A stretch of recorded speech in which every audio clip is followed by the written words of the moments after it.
Let's get this show on the road. Hello, everybody.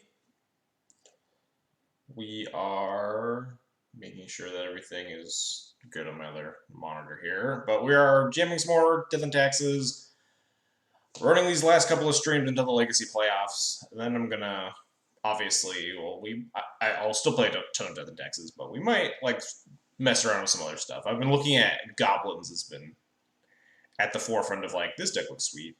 I kind of want to mess with it, but obviously not until the Legacy playoffs are over, so I don't have a tournament to worry about for a month. What's up, Bara? How many Legacy points do you have? A lot. How many Legacy points do we have? 74. We have 1 modern point and 74 Legacy points. We're good for the next 2.5 challenges, I guess. 2.5 of the 3 that are left.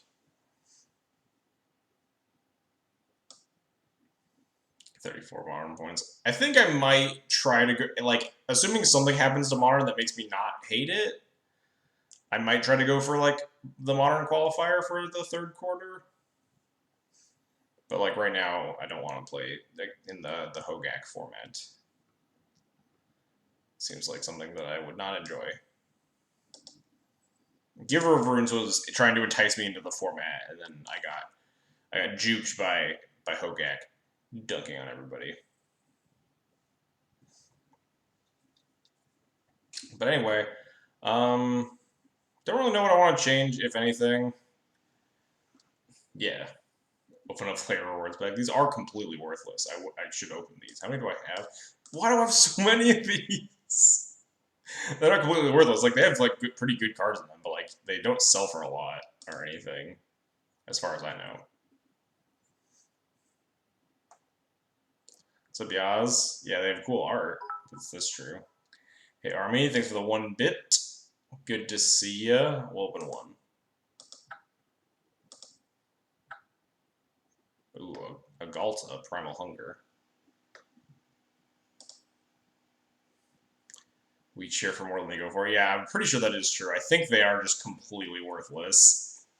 Because I think the first time I got them, I was like, wait, are these worth anything? And I checked and they were just garbage. But sometimes you can open up good cards. I think I opened up Path to Exiles and stuff. Anyway, I don't really want to make any changes, I don't think. I'm unsure of a lot. But this list feels fine to me. It's been performing pretty well. I'm more or less happy with it. So I think we're just gonna jam it again. I was starting to get coerced into running a white sword instead of the 3rd Council's Judgment, but they all seem extremely unappealing to me.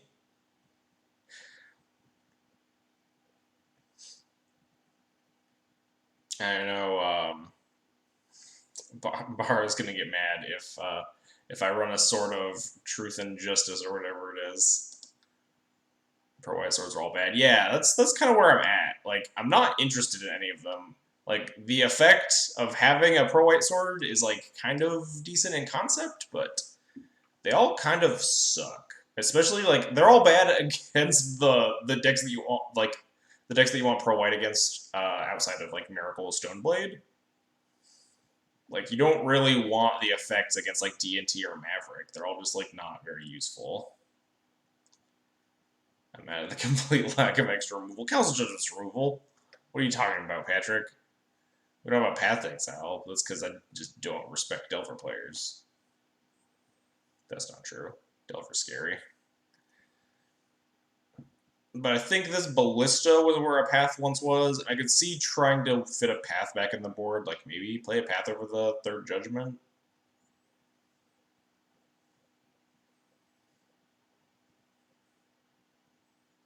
Our new king, Dreadhorde Arcanist. Yeah, I mean, I have a very good record against Delver decks recently. I don't know, I need to get out of here, record. You on the 2nd monitor. But, I've been pretty happy with this. And we're honing into, this is probably, one of the last... This league, and then probably one Friday league, if I have time, are kind of going to be my last leagues before the playoffs, so... Do you board and rip versus blue-red, and do you keep any plows versus miracles? I do not board and rip versus blue-red delver, and I usually keep in like 2 plows versus miracles.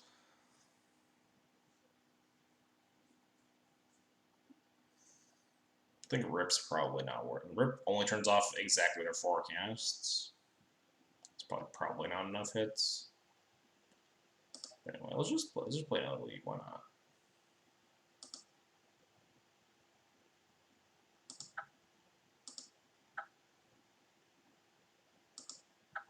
Eric kept in 2 Plasma's Miracles, then boarded and Rip versus Blue Red. I disagree. Disagree with both?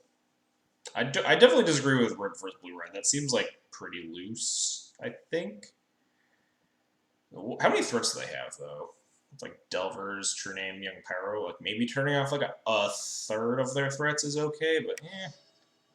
Play 0, Swords of Plowshares, first Miracles out of board. I don't know. I find like a lot of the games you lose are just like unanswerable Mentor.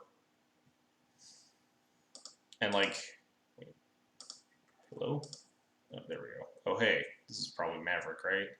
That's what D&T League plays? Well, his hand is very bad.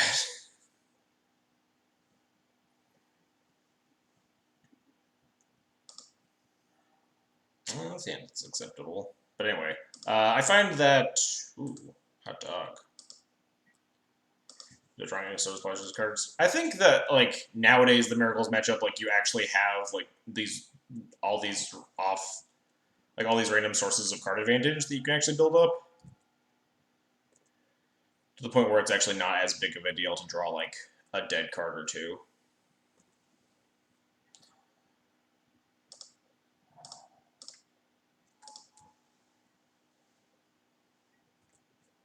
I think there are more games that I'm losing to Unanswered Mentor than I'm losing to, like, I don't have enough pressure. Wow, that's rude. That was extremely rude, opponent. How greedy is Wastelanding their Horizon Canopy and plowing this Arbor? Very? They let on the Canopy into the Noble, which means they probably don't have another source of mana, right? Like another like source of colored mana, or else they would have just let it on a different land. This feels greedy, but I also really want to do it. What's my other plan? Play Mom, still wasteland them? Play Revoker on Noble, don't wasteland them? I'm gonna do it. We're gonna do it.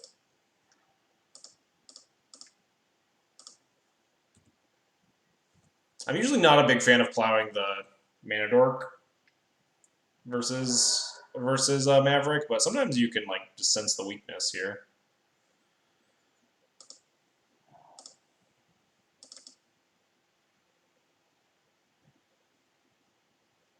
Let's go get it. Umazawa's GT.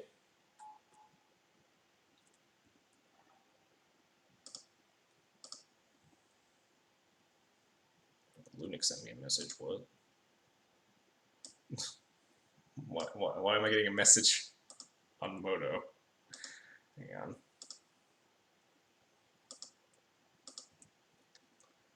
Lunik's a buddy of mine, not just some rando, so we'll just take this hit. Still fine. That's useful. A little awkward. I guess I can just attack for 1 and play the GTA. I think I just want to get this GTA line as much as possible. What's up, Lunik? I saw your Moto message.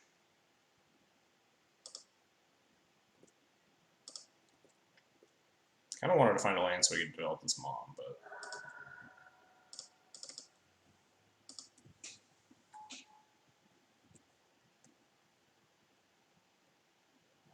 Oh no, my opponent found mana. Rude. And no attack, huh? We play Mom, leave a plow if we want. We play Thalia. Thalia doesn't do a whole lot, though. Vroger doesn't name anything relevant right now. The Mom is probably the least mana efficient play, right? Because if we don't have the thing to plow them, it's just really clunky. But it does let us try to untap with our stone, like untap with the Mom. It forces a plow. Also, if they want to plow, they either have to fetch a they fetch basic planes, which makes things hard to cast, or they fetch Savannah to plow it because they can't just like fetch a forest or anything. Kind of like just Mom Go.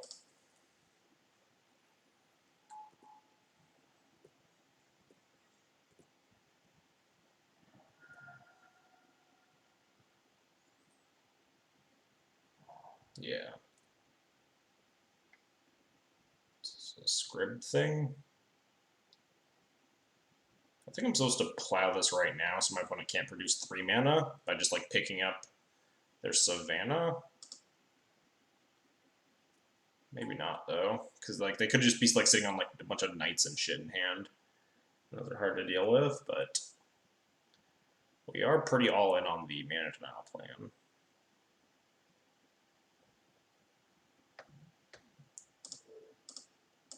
Kind of in for this. Also, burning all these plows lets us deploy our Prelate on 1 or something, turn off my opponent's plows. Oh no, they hit a second land, or third land, whatever. Yeah, this was the punish, for sure.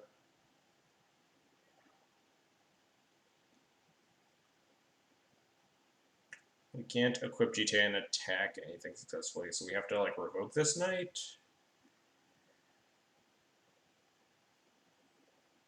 Yeah. Yeah, the punish was them finding a third land, but I'm not sure if because like if we just left them with it, they could have picked up a Savannah, replayed it, and like cast this knight anyway. But then we could have plowed the knight, and then they're left with like a shitty 1/1. But we have active Mom at least, which is nice. So if we revoke this Knight of the Reliquary, we're in a pretty good spot. Our Rashad probably getting Wasteland. Oh, maybe not. I think I'm game for this. Look, why are there so many Knight of Thes?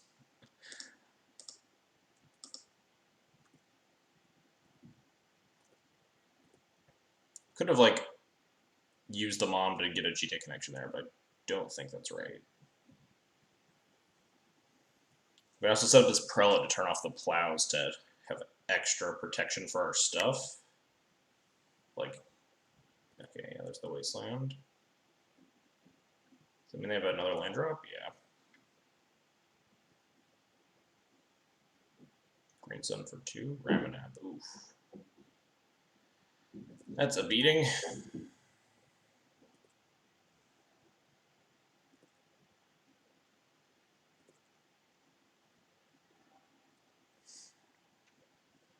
So I kind of want to Prelate on 1, since we're just going to get Wastelanded until the end of time. The Prelate on 1, we're down 2 plows, so turning off all my opponent's plows is pretty nice to protect our board state, and we can use the Mother of Runes like plus the GTA more aggressively. The other plan is try to get these GTA counters up as fast as possible to try to clear this Ramanab Excavator, but that seems kind of scary.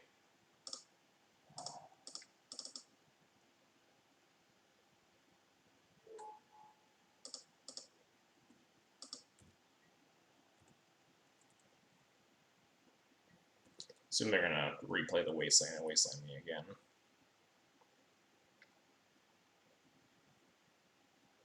Oh, this is all horrifying. We can clear the tracker, though. Because we can aggressively use the Mom to get the GTA counter now. They do get to punch me with a big knight for a turn, but it's probably fine.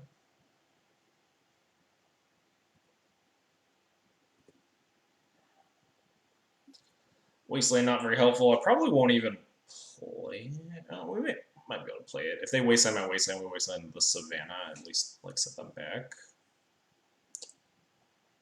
So equip the Revoker pro green attack.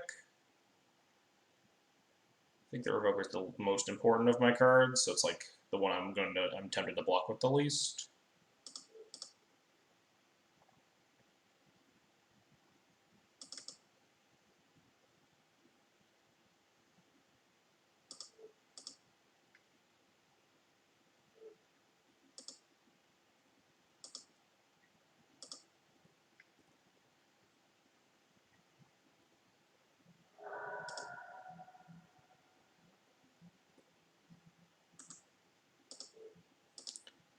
Gotta clear this tracker.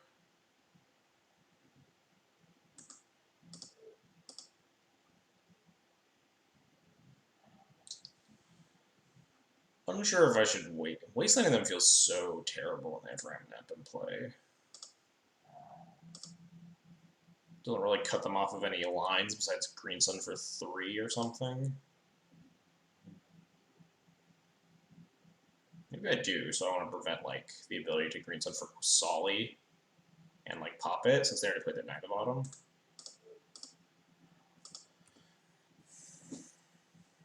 Lets me untap with my Mom Revoker again. Maybe that's wrong, but oh well, that's horrifying. Oh well, that's horrifying.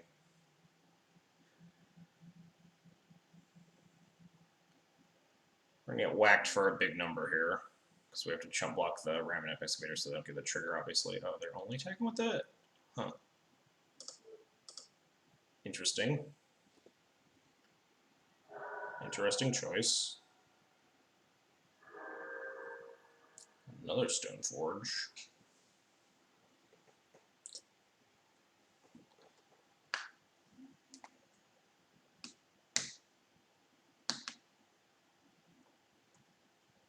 Do I have to stop attacking? I'm burning way too much clock. They have like 9,000 mana. It's not looking great for us. I think we want Sword. Just to try to close with like Mom connections or something. Or connections using Mom, not connections with Mom, obviously. Like, we put the Sword and the GT on the same thing, and then use the Mom to punch through all their guys.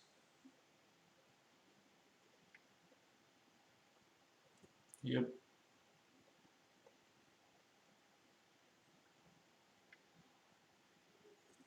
Yep.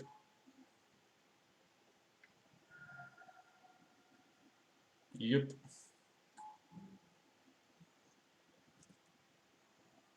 Still can't attack profitably as long as we have the GTA on defense here.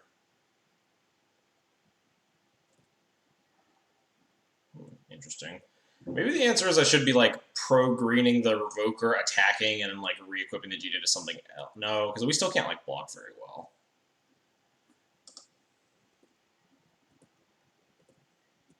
One was just gonna like bury me with Ramanap Horizon Canopy though.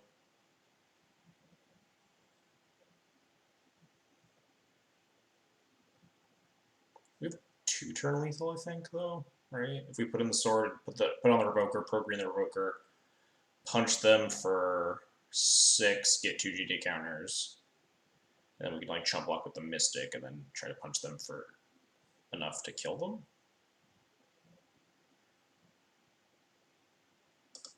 Okay, what have I done?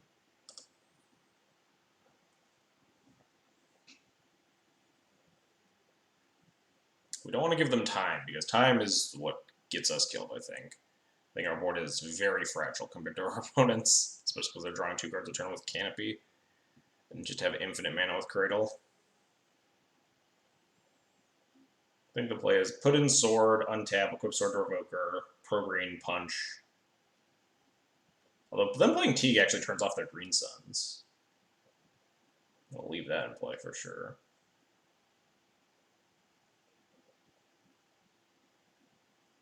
They found like GT things get dicey, right? No, because then we get GT counters, but they don't. Like they could put it on a different creature, and then I'd have to like start chump blocking.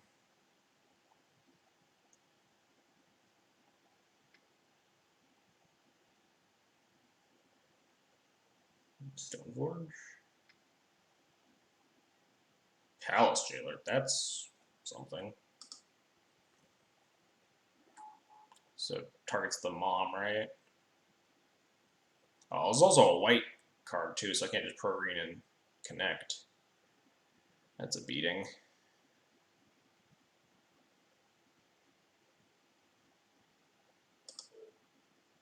You have to pro-white itself.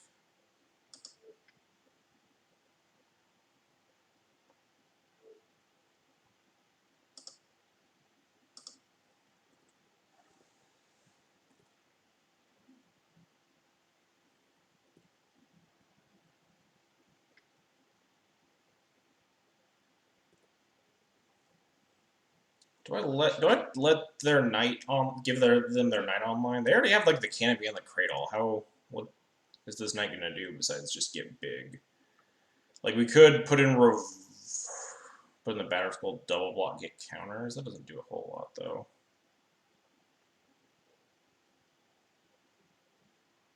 Burning a bunch of clock here. Could block with Stone Forge, put in sword. Try to go from there. The issue is now that this jailer gums up the math a lot.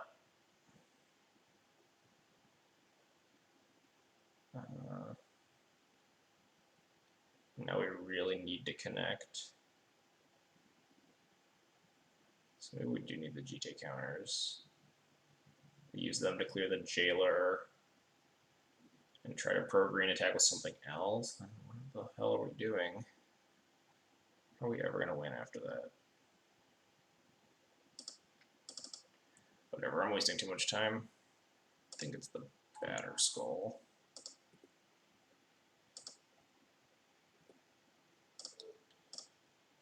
I think I want to block like this.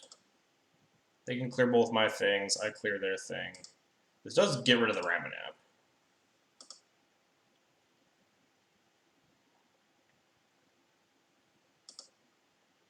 And give us GJ counters to deal with the jailer.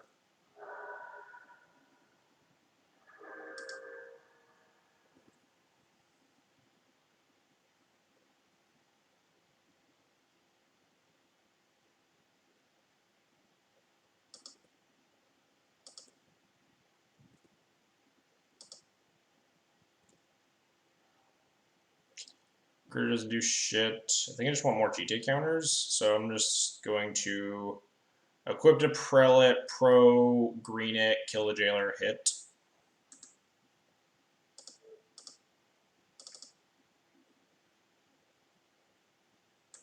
I guess I was supposed to like pro green it first, but I don't think they can really do anything. But maybe I guess you punished by some random card.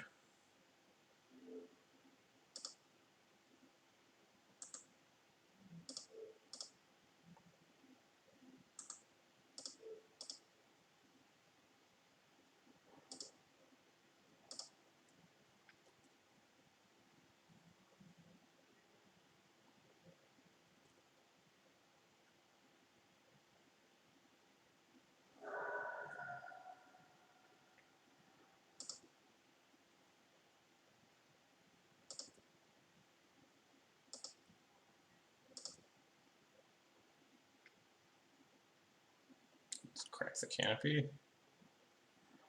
Yep. Land and like Flicker Wisp would definitely be helpful.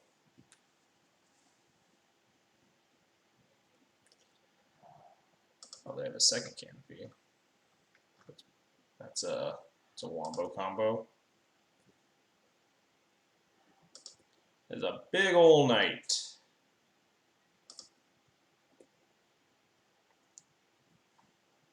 Most likely going to chump block this turn.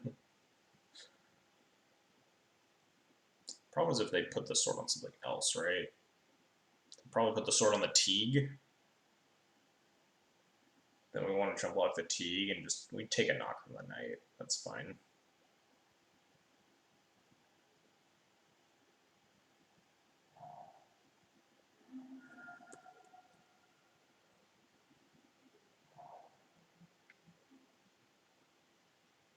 Yep.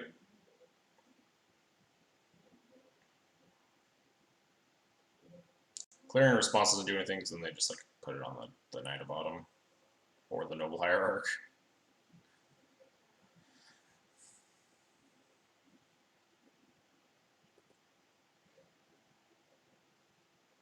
They punch me.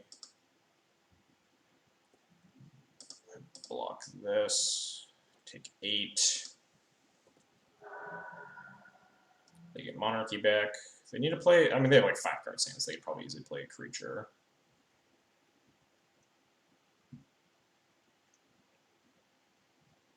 But they need to produce a blocker, or else I don't even have to use the Mom.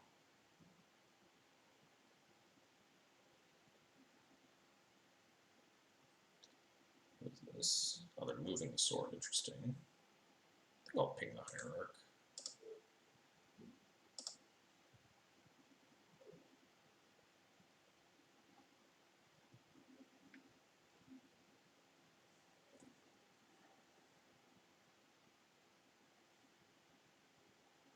I kind of want this team to live, so they can't cast Green Sun units.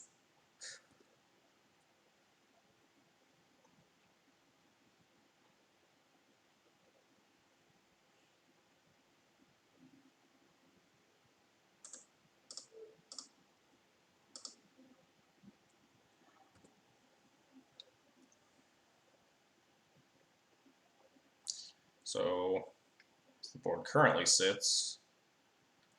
We're just gonna smash. I have a card to cast. A Mom, huh? They can chump block if they want, and prevent me from taking Monarchy. I think we want our Mom untapped, or otherwise we're just going to be taking a shit ton of damage, so it's probably fine. I think that's not really our plan at this point. So they need to chump block. Yep.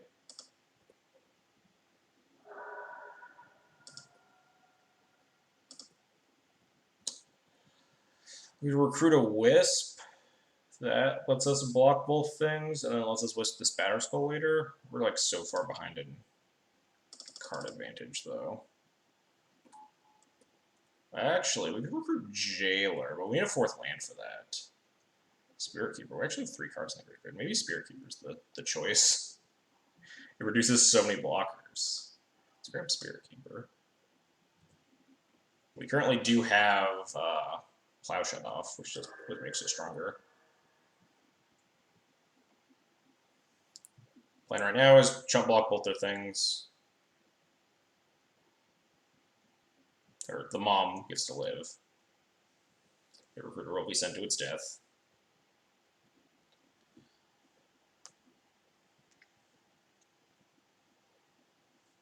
Dolly is fine.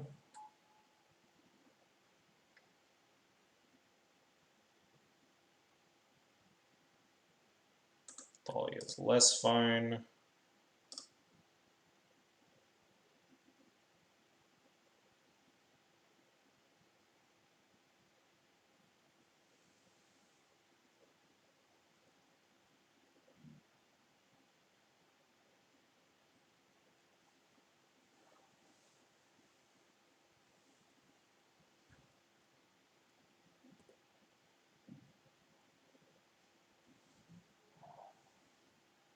Got a lot of mana left over.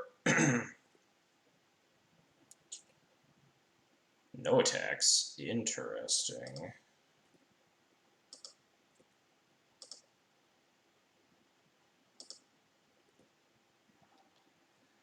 So now we can pro-green attack, right?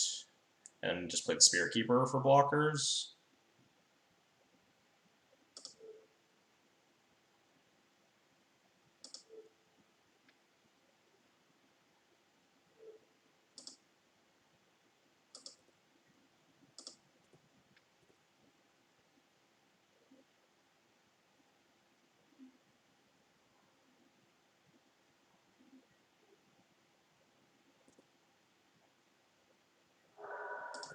We take Monarchy back.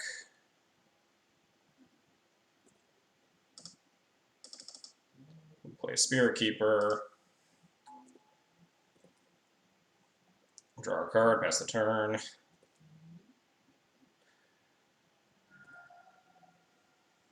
They fetch like a Dryad Arbor. I don't think I was supposed to ping it. Mana's not really their bottleneck. If they like try to equip it, okay, yeah, they're just rotating it away, sure. That's why I didn't want to ping it. One of the reasons is because they can just rotate it away. They're gonna pick up their own Teague so they can Green Sun. That's certainly not unreasonable. Yeah, they need to answer this GTA.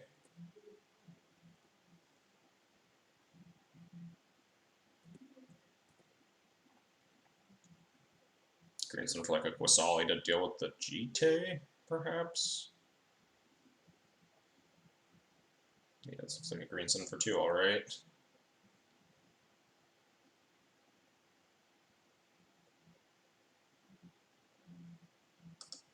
Yup.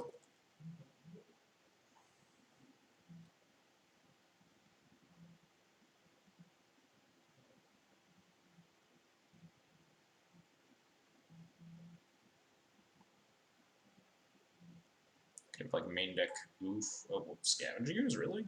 I mean, I guess it is huge. They might have a second Green Sun or something, too. Oh, wait, yeah, Scavengers makes my Spirit Keeper bad. That's fair.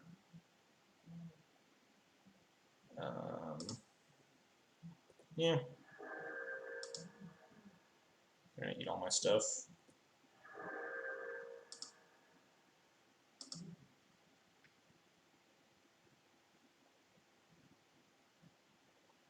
That's Burmaz. It has never hit the battlefield yet.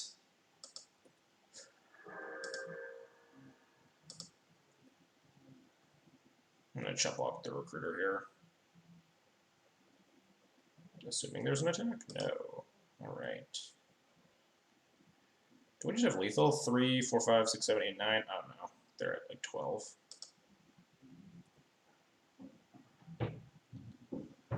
I need to figure out what my next plan is. It's probably start sending the Spirit Keeper holding the GT, right? Because this thing has Vigilance. And then I can also like revoke one of them. I can maybe revoke this sword.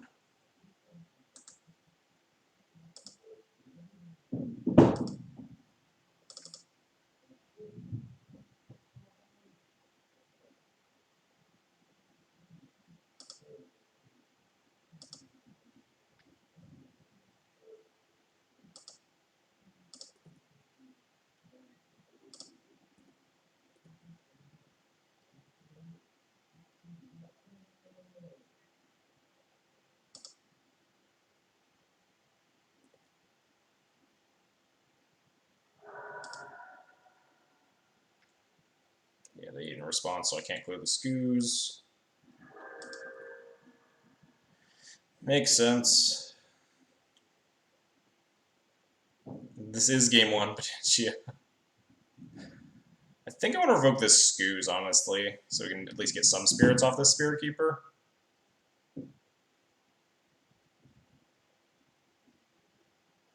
I don't think this knight does a lot anymore. They already have most of their utility lines and stuff. It's just, like, big. Suppose I was supposed to revoke the scoos pre-combat, right? Just to let them fuck up.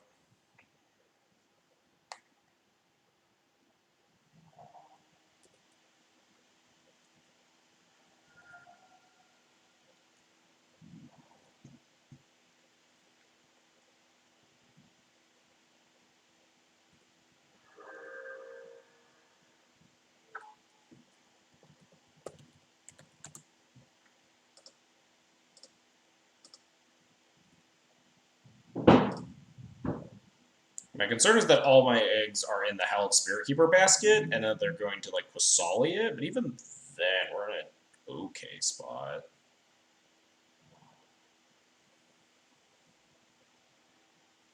We're just in a less lethal spot. If they don't Quasali the GTA, we just have lethal currently. They have their own GTA. Well, that's bad.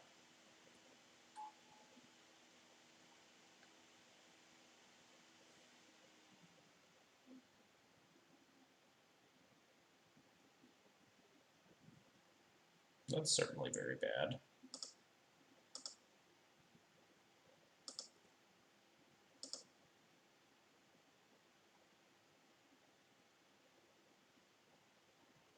Active player, non-active player.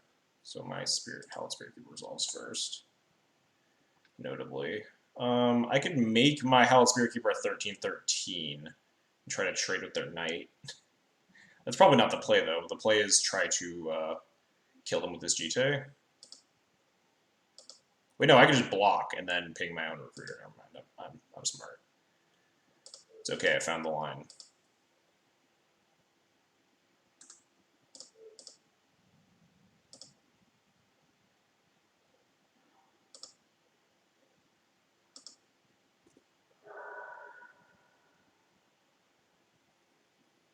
Currently have lethal.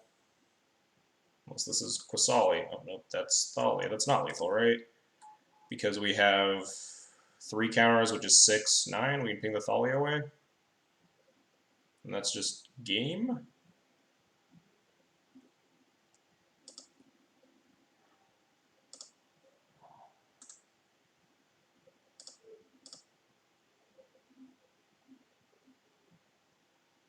Two, 4, 6, 7, 8, 9.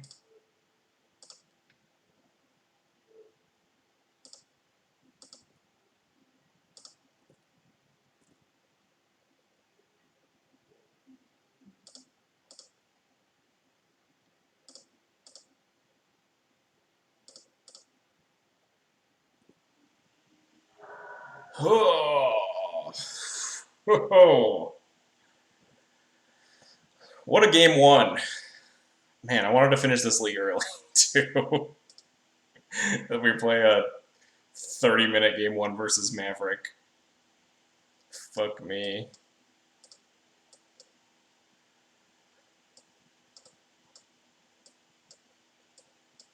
Alright. Easy cuts, all the cards that won me the game. If only we were allowed to do this in Modern, if only. We'll just cut both the cards that were actually like randomly very good game 1. If I wanted to play this Containment Priest, what would I cut? Is anything in my deck currently worse than this Containment Priest? Maybe not. Maybe Bruna's okay.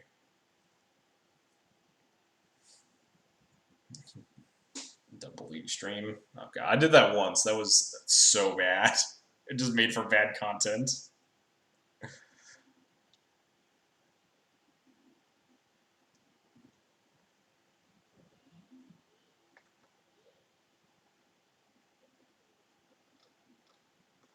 I think I like all these cards more than I like a Containment Priest in this configuration. Maybe that's not right. Containment Priest has been proven like pretty powerful in the past. Green Suzanne is just like such a beating, and you can it turns on Flicker Wisps as just like actual removal spells. It does turn off your own vials though. How's Burmaz been for me? I need a banner that tells people how Burmaz has been for me. I've never put it on the battlefield yet. This is the 3rd league I've played it. I've cast it like... Oh no, that's not true. That's not true. That's a lie. Yesterday in match 5 of the Death Tags mirror, I had a Burmaz, and it blocked a Palace Jailer holding a Sword of Fire and Ice and traded with it. And I got to keep a Vigilance Cat out of the deal. And the Vigilance Cat allowed me to like attack and take Monarchy while still defending the Monarchy because it had Vigilance. So I have resolved it once. But I have absolutely not enough data to be happy about it. It sounds OP. Indeed. Dig Dug Dig, thanks for the follow. I appreciate it. Let's just smell like this. I liked Brightling more than Brimaz in a world that Arcanist didn't exist. If I was still teching for like Delver, I think like the life gain and the inability to cast it on 3 is like less severe. But anyway, I need to like focus up more. So I'm gonna look at chat less because I want to make sure I don't have time out. That sounds good. We'll keep.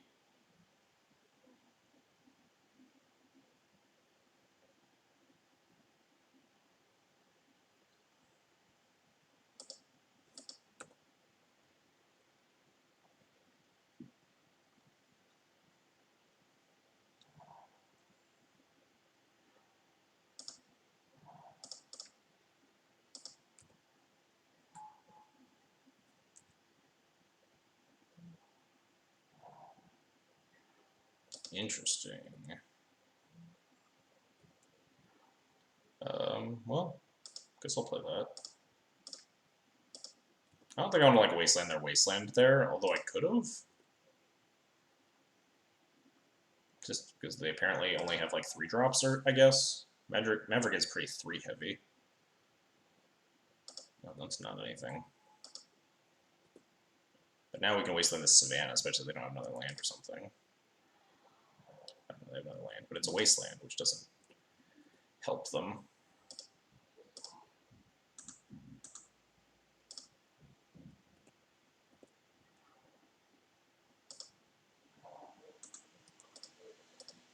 Kill that.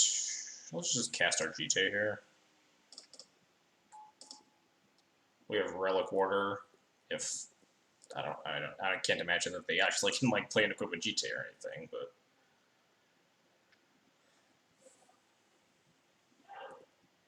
I'm just not going to put in the Relic Warder here. We're just going to untap and get our 3s online.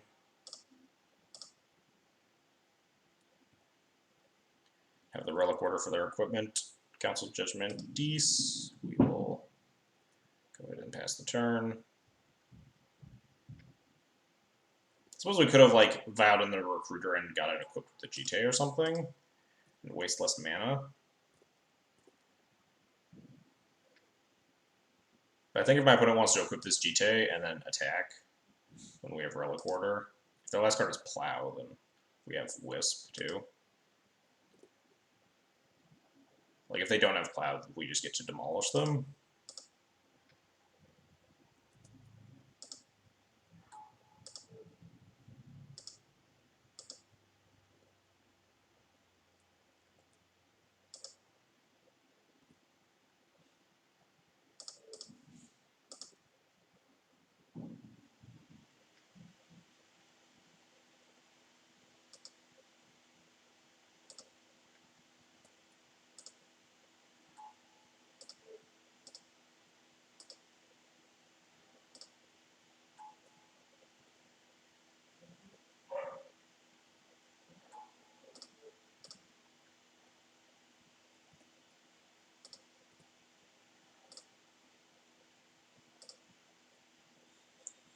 It's possible I want these vials on like 3 and 3 for Recruiter and stuff, but I'm unsure.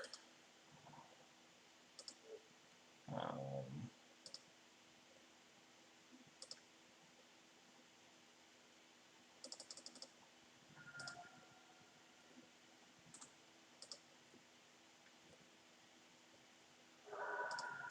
don't think I want to clear the Stoneforge. I just don't need to. They it gives them the ability to like put in their sort of light and shadow if they want, but like if that's what they're doing, they're already so far behind. Yeah, I think I wanted these vials on 3 and 3 because we have Recruiter. I'm gonna like recruit Wisps, protect like the GT if need be.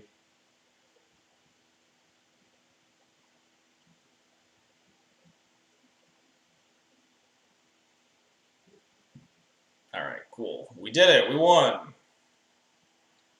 Our hand was nuts. My opponent mulled to like a pretty medium -6, so it all works out. Anyway, I can look at chat now.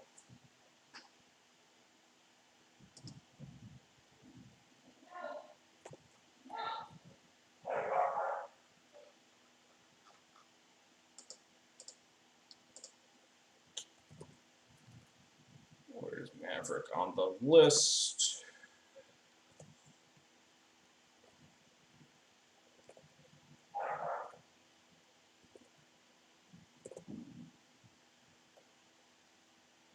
Ripped Neely, indeed.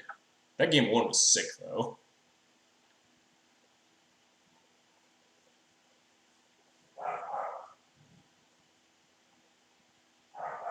I'm happy game 2 was that easy, that simple, just based on the amount of time that game 1 took. Fuck off, Dell updates.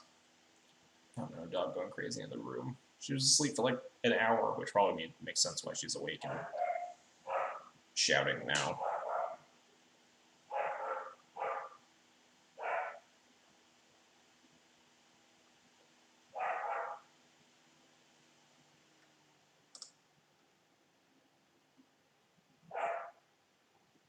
Oh, you missed out on shit talking Ramonab Excavator, Patrick. I missed that. I mean, if you're just playing the obviously it's if you're playing the green white version.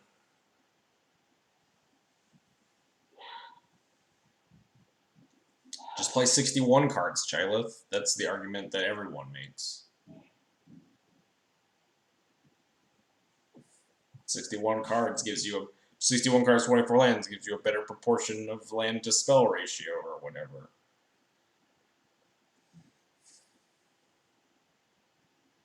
versus just 61 cards, I'll stab them. It is against it shakes me to the very core playing 61 cards. Like, I just can't physically do it.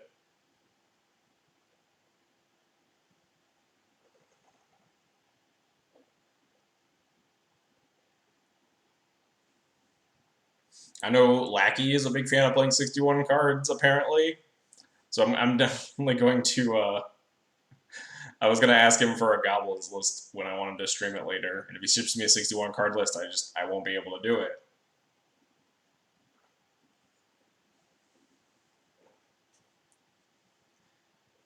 Which is worse, 61-15 or 61-14?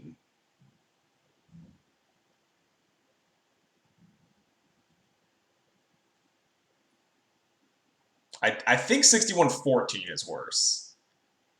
I'm not sure. Some people play 14 cards in the sideboard for when you want to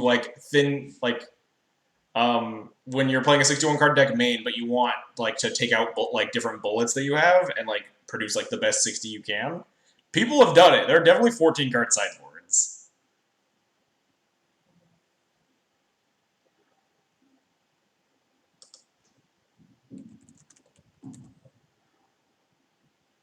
I think I need to drink. This hand is acceptable. Done 12 card sideboards. You are a madman. So with Greenstone Zenith decks. I think I plow. Oh, not on purpose. Okay. Do I plow? Maybe I do plow this. What is this deck? This deck is like full color loam, right? It's pretty useful to take them off of their accelerants, and we have second plow. We miss out on playing Vile next turn, but also could be like elves, in which case I'm just horrified and want to cry. But I think I want to plow this. Could technically be like Maverick with the Black Splash that just had the Bayou, but I bet it's elves. Shut up. It's not elves. They didn't play anything. We're fine.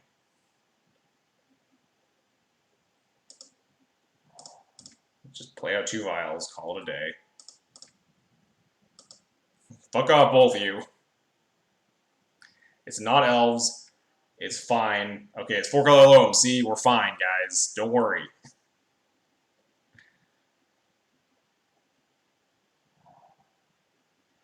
It's just 4-color loam.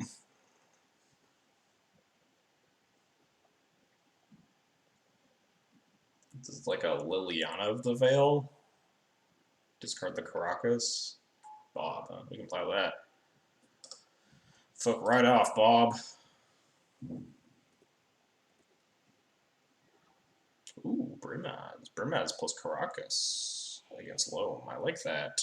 Caracas is obviously a little bit fragile against the 8,000 Wasteland deck, but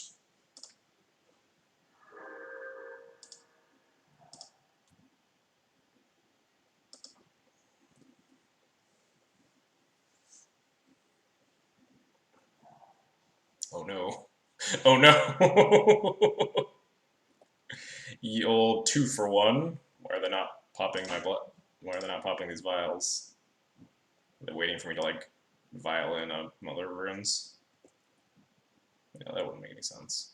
There's no point at which I would have done that. Fuck. I might want to just cast Brimaz and play this Caracas out.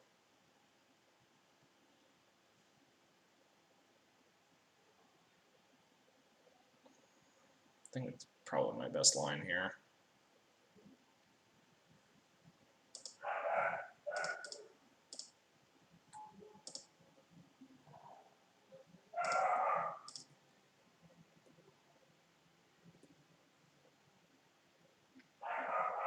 Pop my vials. Yeah, we're gonna name Liliana of the Veil, I guess.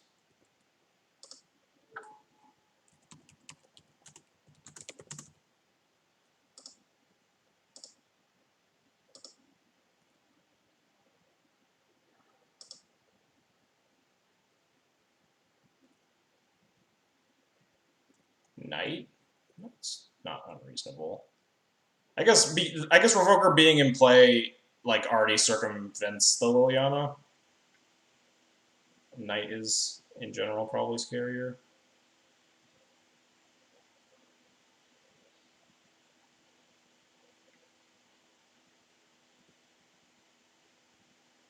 All right, let's try another plow.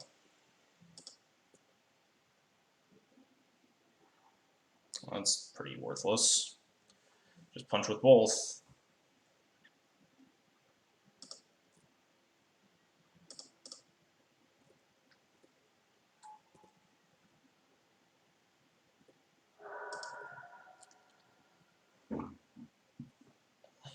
I think the play is either Wisp my Caracas or Wisp the Revoker, or like Ancient Tomb Wisp the Revoker onto Knight. Because Knight is scary.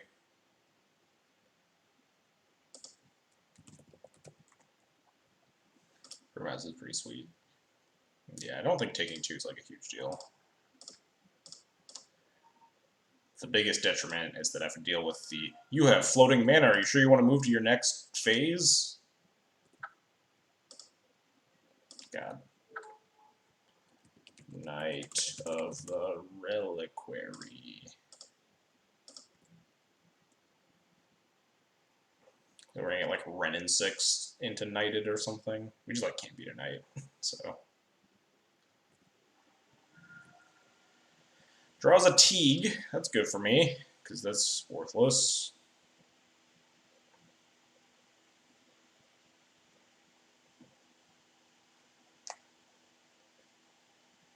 It does block my cast. Oh no, we just have Caracas. Although we would be like putting the shields down with Burmaz briefly, so it depends on how much mana they left up and such.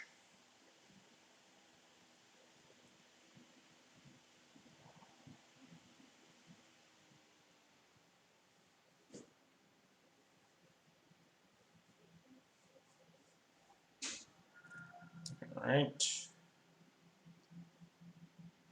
What does the opponent have? Probably something horrifying.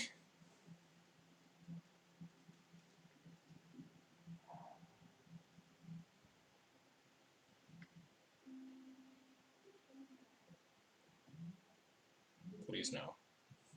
I don't know what this is, but please don't do it. Ah, fuck yeah, we can't beat a Knight really, but cast the Teague. Cast it. Cast the Teague. Would I even Crocus it?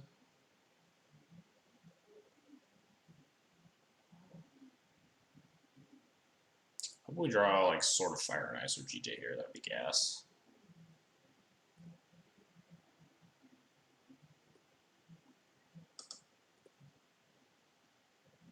Or like a plow. Or a land. Land's pretty good.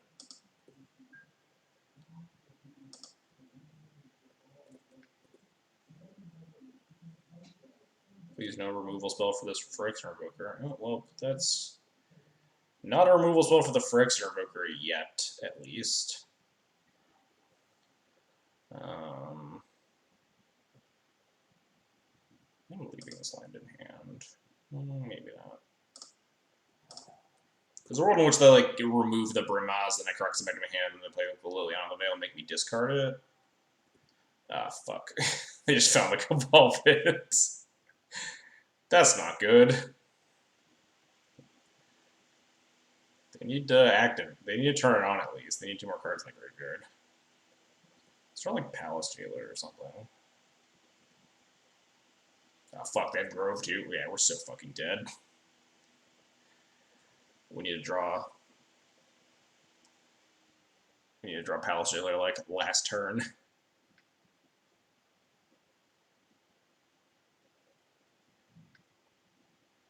Sure.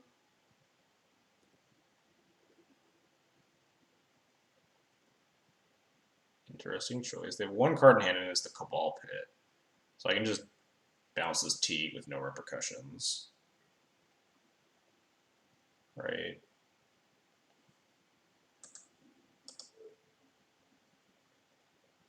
You can have that back.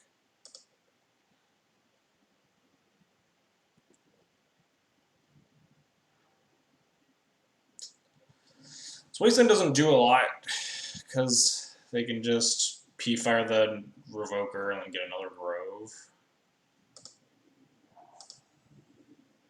Yeah, we're pretty boned here.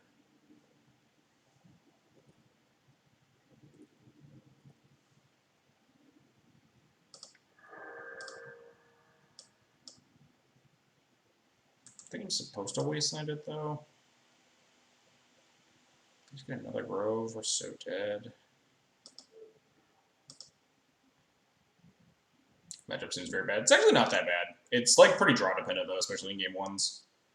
Like obviously our draws have not panned out super well.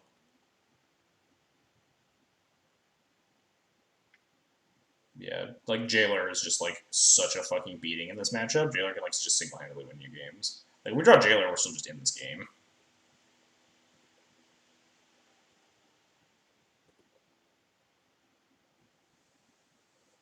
Maybe less so because it's starting to the point where the Bob can take Monarchy back because they're like getting the under punishing Firelock. We draw like Prelate and then Jailer or something.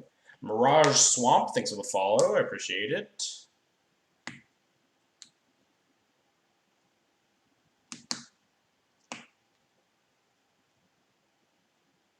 Like we had like 3 turns where we like had the initiative and if we could have drawn something, it would have been fine. And then we drew like land, land, land.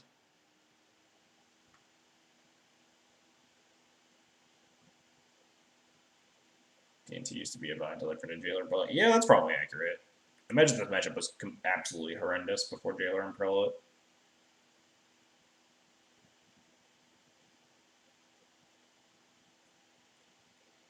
I don't think I'd ever played against 4-color alone before Jailer or Prelate, though.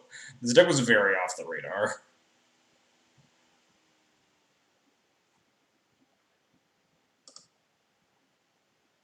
Still kind of is, just because it like just price points people out of playing it. Like if you're gonna spend this much money on a deck, you have to be like very dedicated to it because there's some like you could play like the blue decks for cheaper. This is just Grove. Yup. Yup.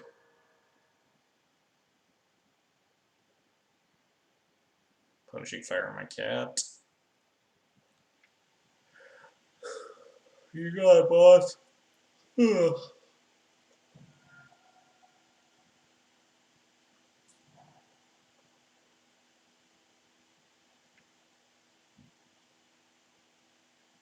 This is losing out the veil. Yeah, just force me to pick it up so I can attack with it.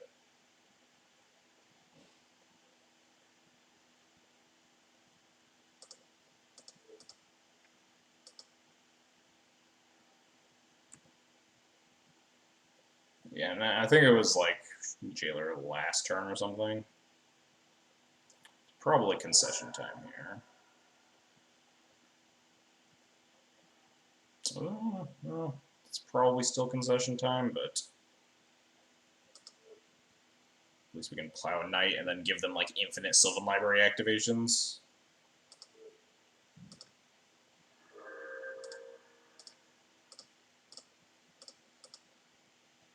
Problem is, my opponent can now even just force me to pick it up and then make me discard it, right? They can like P-Fire Cabal Pit the Vermaz. Or just P-Fire it now. And then, once I pick it up, I have to discard the Lily. That's why I consider like holding one of the planes like 3-ish turns ago. But we kind of needed most of our mana here anyway. If we want to keep holding up Caracas and still like casting this. So probably didn't matter too much. Okay, deal.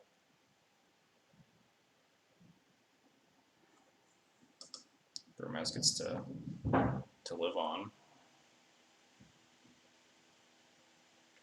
I think they could P-Fire Cabal Pit it still, though. Just have another Gigantic Knight.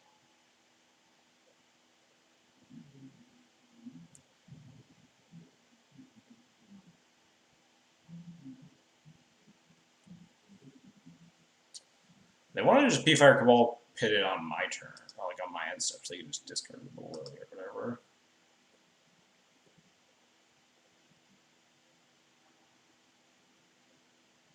Stoneforge. That really doesn't even do anything, right? 1, 2, 3, 4, 5, 6. We could play and equip Jite, ram it into a knight, clear a Bob, and yeah, we're so dead.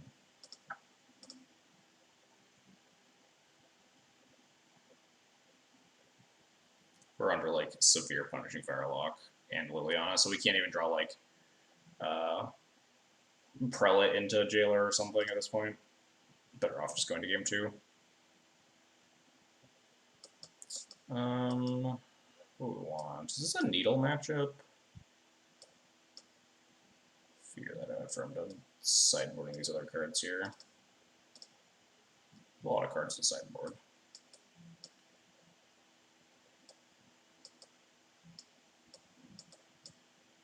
This could be a Needle matchup if I cut like a Stoneforge and a Jite. Then we're, oh yeah, we want this Surgical.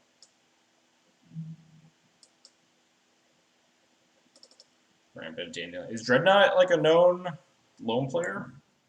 I'm really bad with names, so I don't recognize all these people necessarily.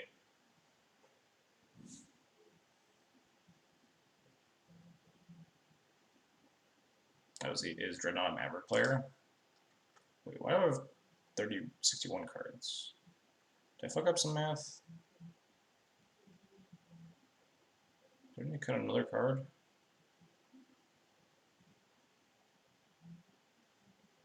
I guess I fucked up the math somewhere along the line. Cut a Revoker. Cut a Flicker Wisp, maybe? I think it's kind of important, but like 1 toughness is a detriment. Revoker obviously also has 1 toughness, but you can like revoke Renin 6s and stuff. Still, unsure. Just meant like that though. This matchup takes a very weird slant in the post-board games. I would love to play first.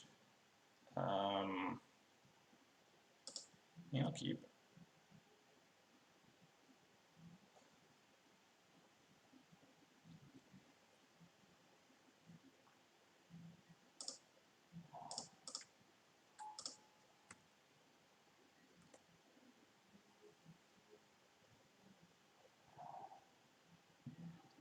Nothing, huh? I don't think I just blind cast this Revoker into nothingness, so I think we just Wasteland Pass. Palace Jailers is just nutty. If we can just get Palace Jailer on curve, like especially Prelate into Jailer on curve, then this game is like pretty over. Hopefully my opponent doesn't mess with my Vial though, because we're not exactly hitting land drops here. Wasteland Go, thanks for the follow, and I also like your name. Considering we just went Wasteland Go.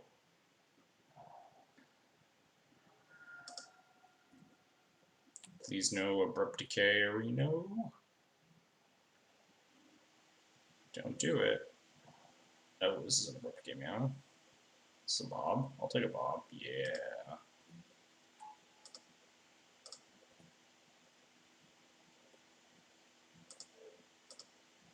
Get out of here, punk.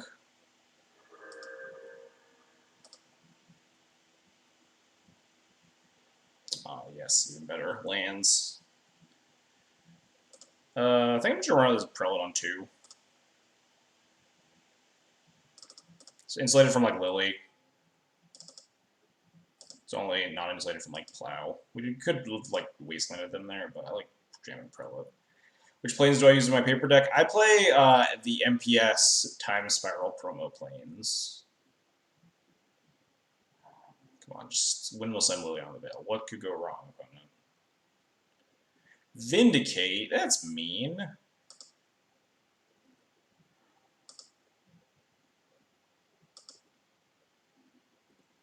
Do I blind revoke? I kind of want to blind revoke.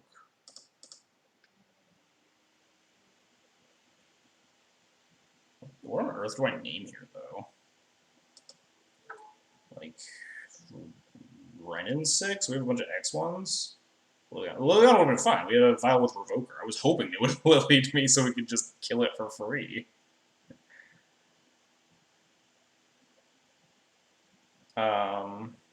I think now we might name like Ren and 6 because we have infinite X ones. Or maybe because we have a Flicker Wisp for next turn, we should name like Liliana the Veil so we don't get like edicted. They also like this is like just the most hits because they have the most of these in their deck. Ooh, Stoneforge is nice. Can Stoneforge up the sword, Wasteland him. I think I'm supposed to hit. What color am I supposed to hit? White? Prevents night and plows and stuff. Green prevents knights and Abrupt Decay. I guess Abrupt Decay is kind of a scary card right now. So we want to get this out before and just jailer them. Kind of a fan of hitting Bayou here. Green prevents alone. Yeah, that's another big reason.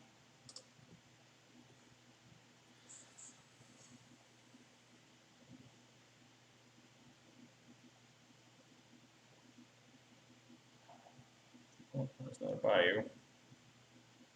Please cast something not scary. I want to take this Vial up to 4, I think, just to get our Jailer online. So I think I just want to wisp out my Stoneforge for value. If we get to the Batterskull.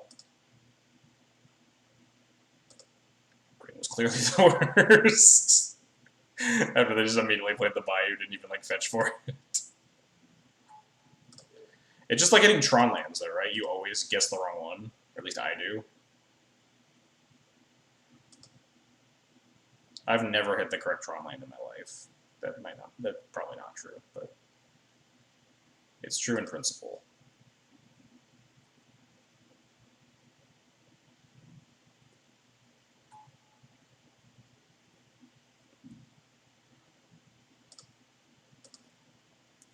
Alright, let's just get on the Vial train. Get on the Talus Jailer train. Choo choo.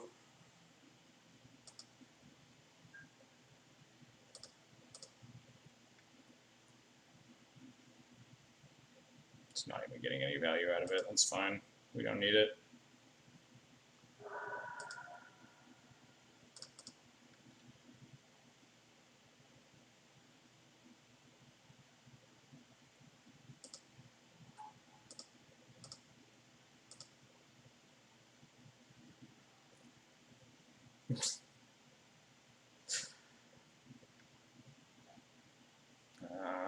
I think we want Batterskull here, honestly.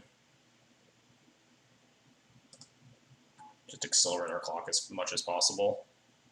If we like deluged, it's kind of a bummer. Even then, we're like drawing 2 cards a turn. They have to spend their whole turn deluging, and then we can try to redevelop from there. Oh, no, this is definitely deluge. Yeah. Our file's worthless. So that's cool. And? No. Squire, huh? That's not particularly good. Is Squire better than Revoking in the Blind? Maybe. This rubs like Ren 6 too.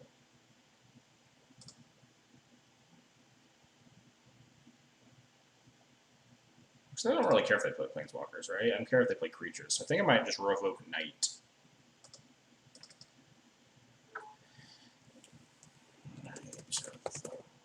Reliquary seems like fine. Hey, we hit land drops. Okay, if they Liliana Edict me, I don't really care because I'm just gonna like grind them out. It just gives me more time to cast my spells before they get a creature on board. If we can recruit a Wisp, we can Wisp this Batterskull and just like rebuild our board here.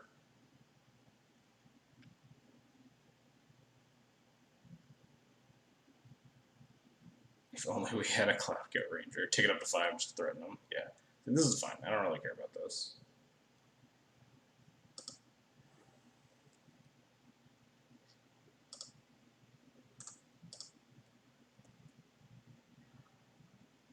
I'll play the Caracas because it matters less.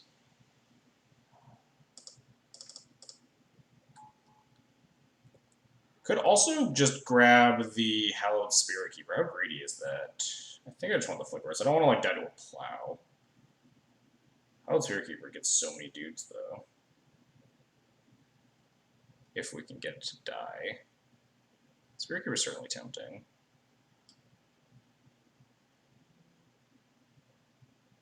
Let's go with Spirit Keeper. Go back on Ballista. Yeah. Ooh, never mind. We just drew the Wisp easy. Why tutor one when you just tutor both?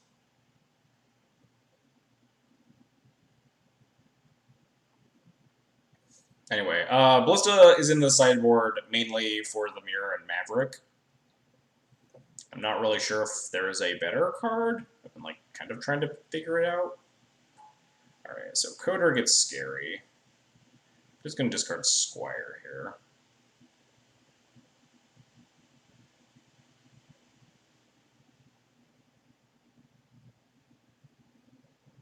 Yeah.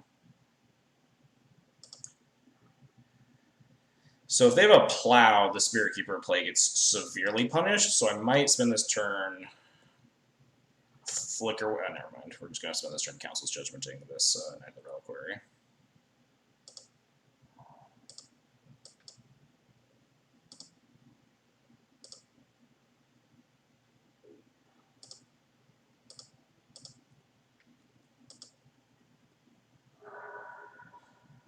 Oh, fuck. We drew a Plow too? Yes. Flicker was Vow, so we need skin. I'd probably Flicker the Batter Skull just to make a 4-4. It's, like, probably more relevant at this stage. We just want to get back onto the board. The Monarchy is making it so that we're just hitting our land drops so we can cast our spells pretty easily enough. Gotta be aware of this fetch because it can get Dryad Arbor, but now that we have a Plow, that's less dangerous. What are we discarding? I think we might actually discard this Sword of Fire and Ice to the Lily Plus. I think all of our other cards are better.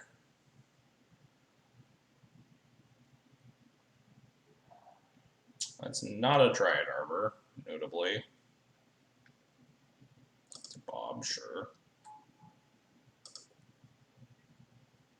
There's not even using Lily, interesting.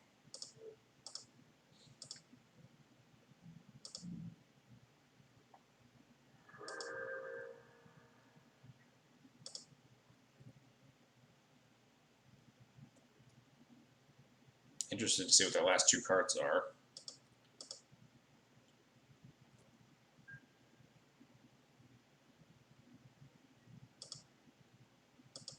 One of them has to be like Swords of Plowshares, right? Another Punishing Fire, sure. That's whatever.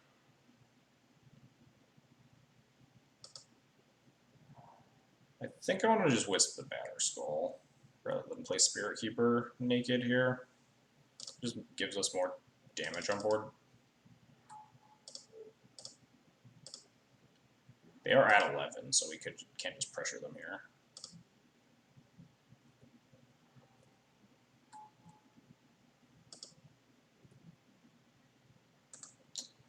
I guess we'll tap. Red is the only color we can tap, so.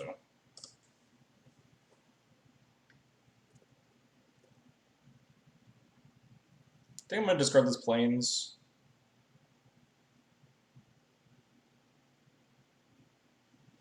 Okay, yeah, they're just dead. As the Power Palace Jailer, sometimes you just play it on curve, or on Vile Curve, I guess, and you just fucking bury them in card advantage, because Loam plays like 8 creatures.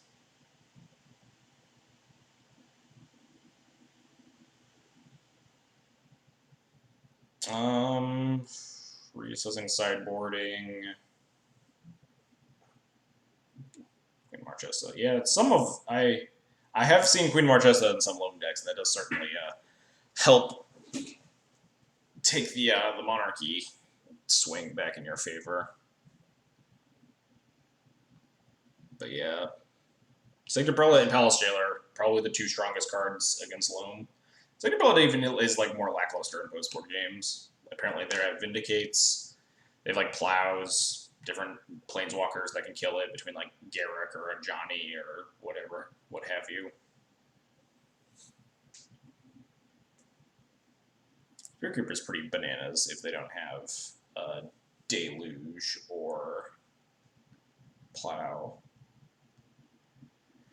I think we're just resubmitting. These Revokers have been just like very medium though. They're just like so many things they need to name and just like they always die. There's a chance I want like Wisp over the Revoker. So Wisp is just like, why no Mom? I don't really like Mom in this matchup. I wanted to sit down and like talk to other people about it. It's just been like my intuition as I've been playing between like their neg1 effects and like Golgari Charms and Toxic Deluge and stuff, and just the fact that this game goes on and on and on until like turn 20 or whatever, and they can just like punishing fire loop down your moms if they really need to. I've just never been impressed with it, especially on the draw. It looks very bad a lot of the time. There's a chance I want to be like leaving them on the play, but Mom has been like the most lackluster card for me after Thalia in low matches. We're gonna. The curvage is so bad though. Yeah, they have like Ren and 6 now too. Our curve kind of jumps. Oh, we'll resubmit as is. Ozzy Mandiaz 1717. Thanks for the follow. I appreciate it. Like GTA against the Bob deck. It comes to the point of like, what are you cutting at that point? That's another problem with Loam, is that you like board in a bunch of cards. And, like how many cards do you get to cut? Or you have to cut some number of these cards. It's like, which cards are you keeping? What card are you taking out of the deck for like the GTA and the 4th Stoneforge? Like maybe the Revokers, maybe shave down more Wisps, but like Wisp is also good in the matchup, right?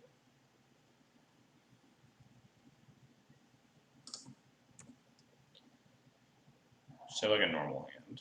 Don't like Moxstein, yeah. Kind of sucks that we have Sword in our opener. It means we have 2 Squires in our deck.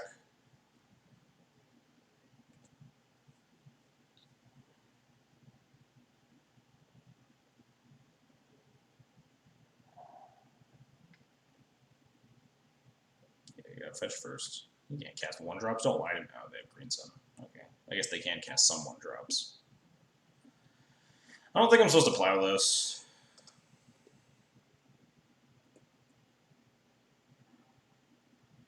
Our hand's pretty cold to a Knight or a Bob.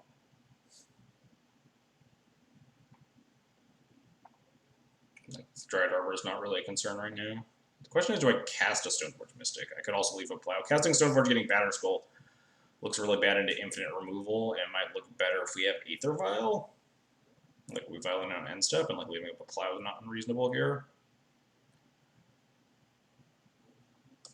At this point, we might just be able to cast Batterskull and curve, though. Let's force them to deal with it. This might make them use their mana overlay. They could have like Liliana, and they get to line up their mana perfectly. And they just get to like Lily Edict get me. But if they don't, then they can't really do a lot of powerful proactive things this turn, because they need to kill the Stoneforge. Also, if this Stoneforge eats a plow, then it's amazing. I'm very happy to see that. Yeah, deal.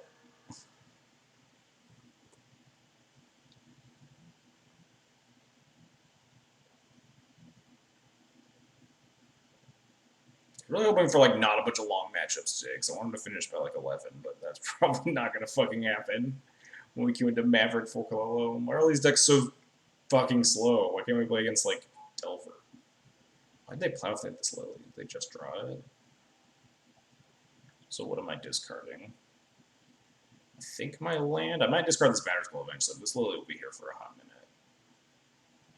I think I'm discarding this land. We'll discard the land. We have 3 Cataclysms right next to this. Flagstones is probably better.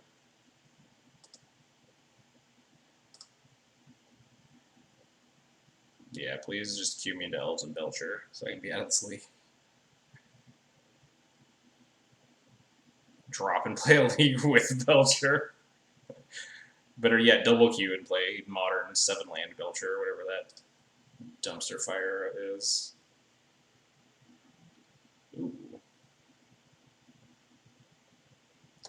What is 0 cards in it, actually? I just realized. Huh. 0 is not a lot of cards. Let's revoke this Lily out of the veil.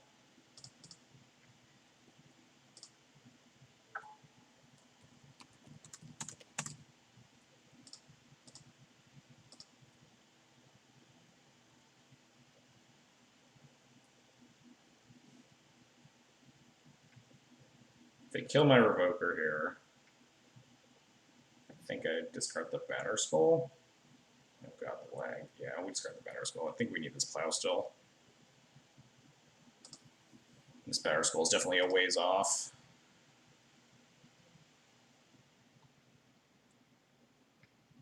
Moto Y.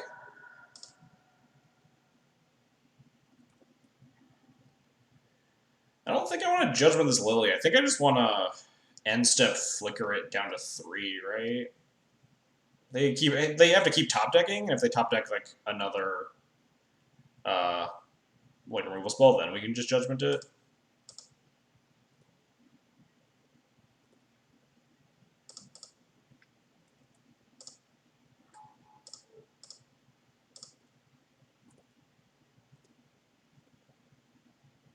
You don't Judgment. We're not discarding anything because their Lily's not in play.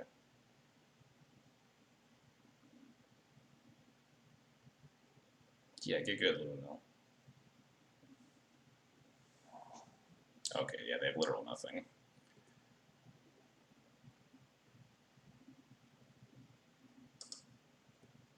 I think I might let the Lily stick around, just so we can draw a card. I'd shock it, obviously, but... yeah, we can discard this Aether Vial.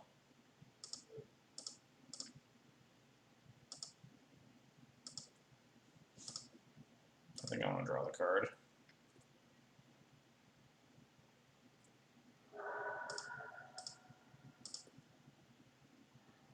Oh ho ho ho! Alright, I'll take it.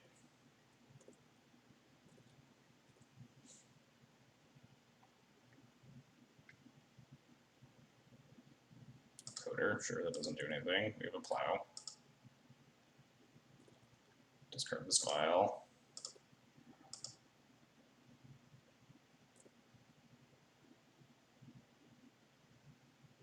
I'm just gonna block this. Yeah. Ballsy, if nothing else.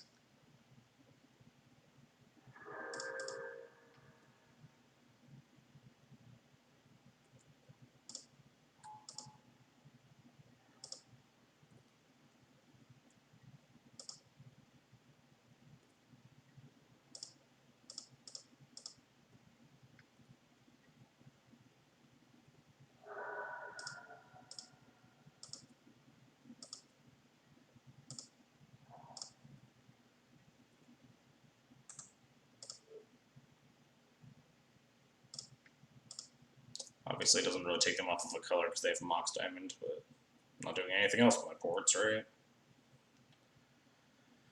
They're also just getting absolutely mauled. And we have a Judgment in hand for their next threat.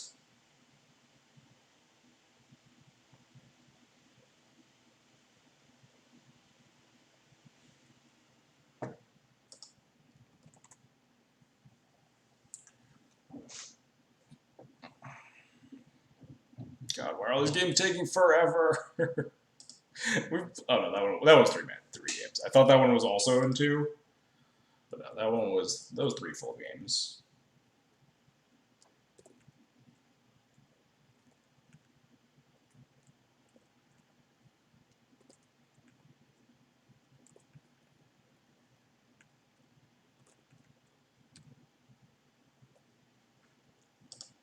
All right, there's no way we can knock out 3 matches in 1 hour. That's 20 minutes a match with death and taxes. That's not fucking happening.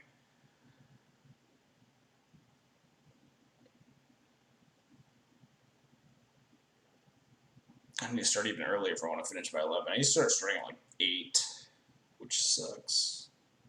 Sometimes, like, my leagues do take an hour and, like, 2.5 hours, not 3. But, like, this past week, my leagues have just taken, like, 3 hours, 3 hours, 3 hours. I, like, started at 8:30. We had onboard lethal, so that was cool. Did we have onboard lethal? Oh, yeah, we could port down the Dread Arbor. No, we had plenty of lethal.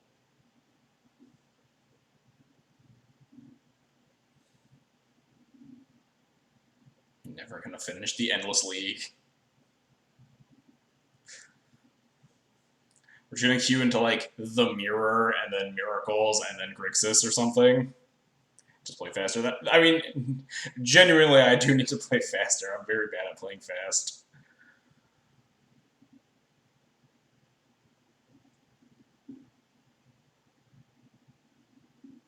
Should I queue snipe?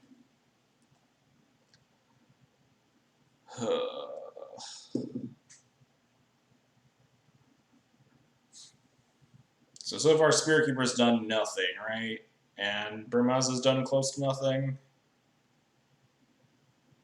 I mean, Spirit Keeper did exist in different games, but it was like a 3-2 Vigilance and never got popped. It did, like, it did send my opponent, it did send my Maverick opponent down the line of getting the Scavenger to turn it off. Whereas, like, maybe they wanted to get Quasali Pride Mage and, like, Pride Mage the GTA instead. Certainly a possibility. It's like maybe Spirit Keeper was relevant there. Maybe they didn't have a Quasali Pride Mage. They did have main deck 9 of them, so they might have not had a Pride Mage. Queue into someone already so I can join the queue. Just queue into me, Luna. Let's go. You don't want to play? You don't want to play Depths versus Death and Taxes? Not a matchup you want? I'll let you snipe me. I'll let you see my hand the whole time. I mean, I can't stop you, so I'm gonna talk all this shit, and then we're gonna queue into Luna, and I'm just gonna get like O2'd. Depths still, yeah. I think the matchup is still favored if Depths can see your hand the whole game.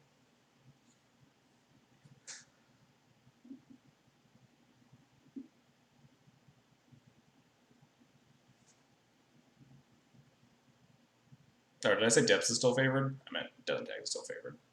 I forget what I said. Whatever, you guys get the idea. I think we're still favored. Depths can see the hand most of the time anyway, also fair. Challenge you to a duel. Queue in, Negator. I'm sitting here for 3 minutes. Let's go.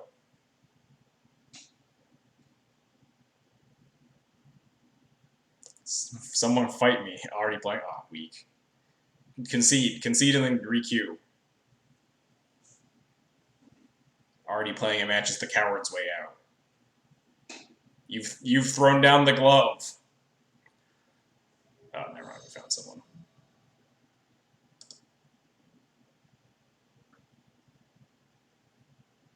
It's gonna be really funny when it's just Luanil.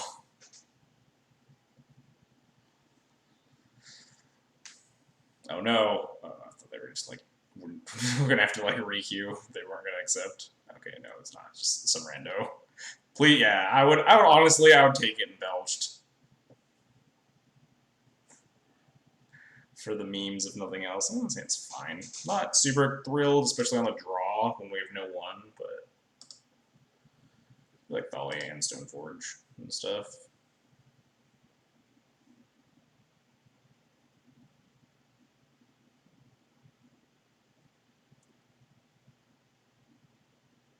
Maybe we'll get turn 1 Grizzle. Oh, this is the opposite of turn 1 Grizzle branding.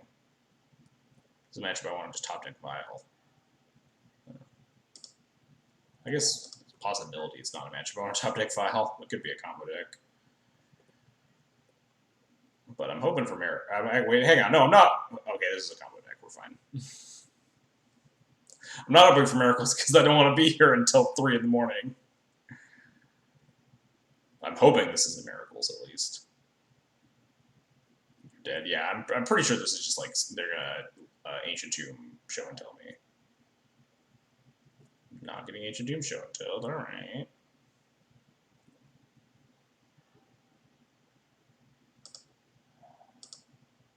I'm gonna cast Thalia. Is this Miracles? Is this gonna get counterspelled? Or are they just going, wait, what? Hang on. That doesn't usually find that color. Oh, is this Tin Fins? This is just Tin. Oh man. Wait, no, this is the Narset deck. Okay, this isn't Tin Fins. All right, this is the Narset Echo deck, right? I think that was Esper. Yeah, because they played Mentor and Entomb. I mean, this Thalia is pretty decent. And this Wasteland on the Scrubland seems pretty decent as well. Wasteland, Scrubland, Stoneforge for Batterskull.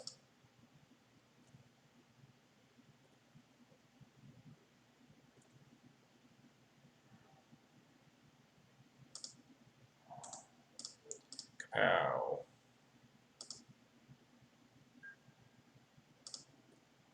Punch. Etc., etc. Waving the cute drop of fight. I want to play against this deck. This deck seems sweet. I have no idea. I should find the top 8 list because I have no idea like what they play in this sideboard or anything.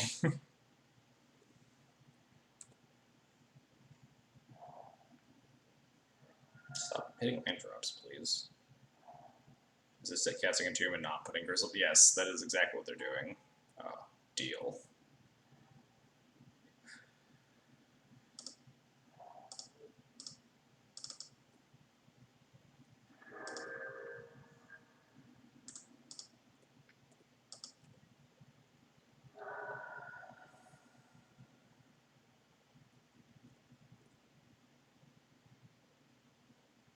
Oh god, no. She's turning off the AC again.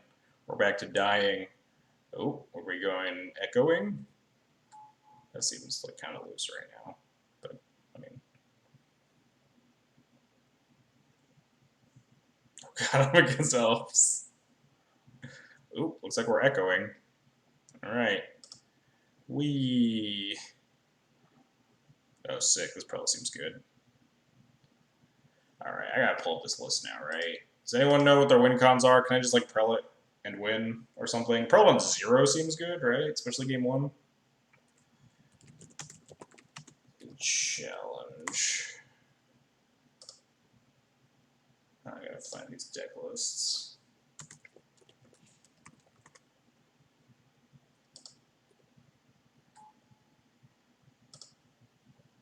Prel 4 means you only have to deal with Mentor. I mean, Mentor is still kind of scary, right?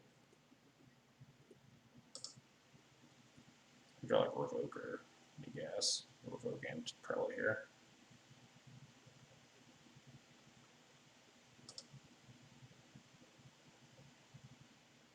How warm is it in St. Louis that we already have the AC on? Like 80s. Anyway.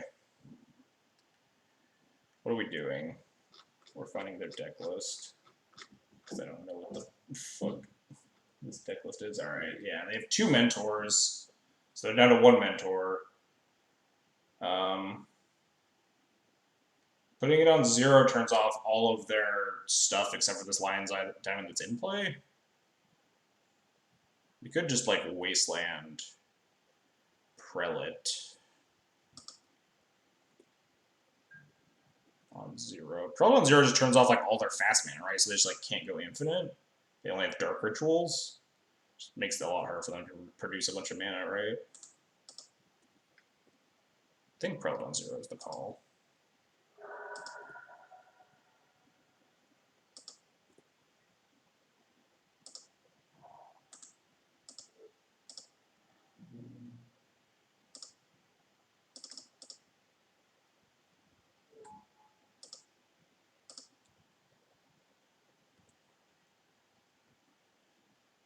We also have like 5 draws to just shut off this LED between Revoker and Recruiter.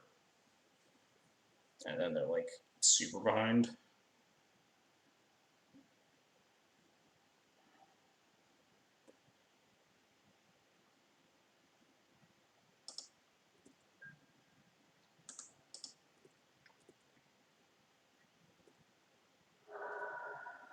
I think they're just dead. Just look at the Stone Forge.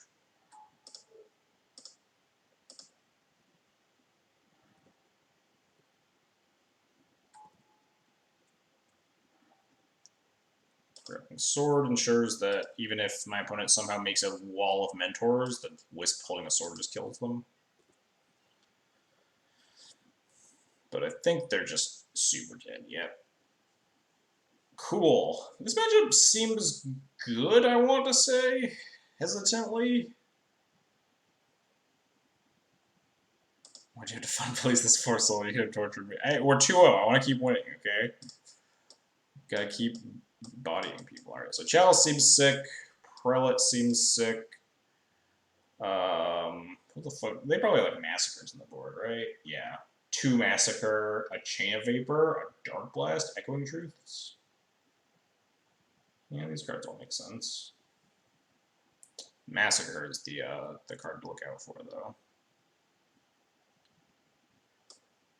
Do I want Relic Order? I think my opponent will proactively... Oh yeah, they have Chrome Mox, and we definitely want Relic Order. Rip seems good. Surgical, less good because it's bad at hitting the LED Time Twister combo. Alright, let's cut the bad cards first, see where we land.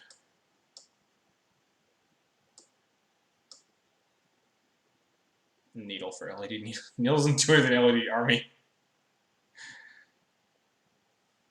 Needle for Narset, and then worthless. Narset's there because you get to Time Twister them. Oh wait, all these plows suck, hang on. I don't think it's worth keeping in plows to try to answer Mentor.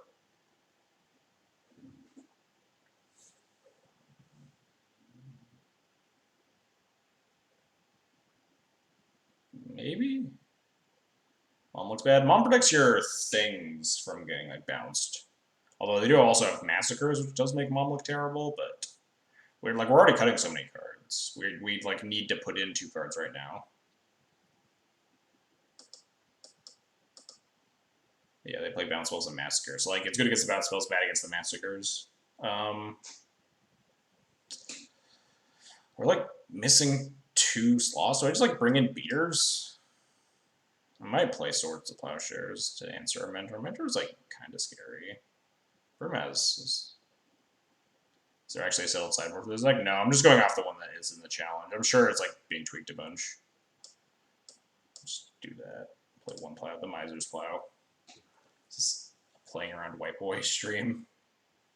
It was at some point. Is that a reference to a different point in the stream? Because I think I recall like explicitly like playing around White Boy against like Sneak or something at some point.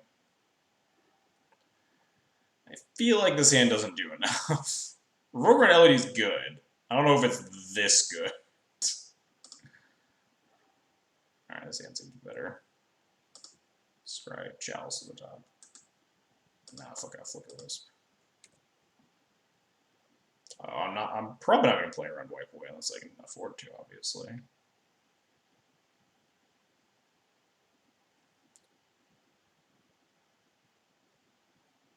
Just hoping not to die on turn 2. Guess we'll see how that goes. Ooh. It's not a bad draw.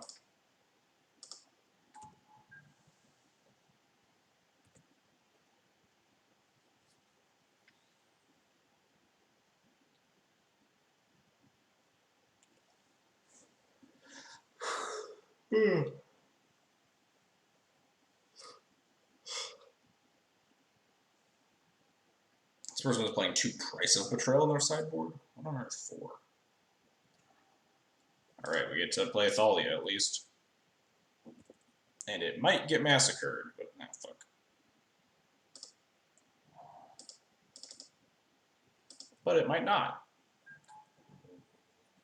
And then it'll at least gum up things for my opponent.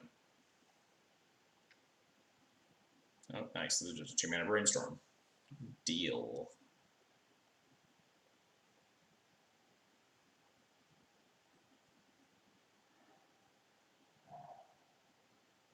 Be nice if I had GTA in my deck. We could violent. Oh no, we couldn't cast the GTA because the Thalia.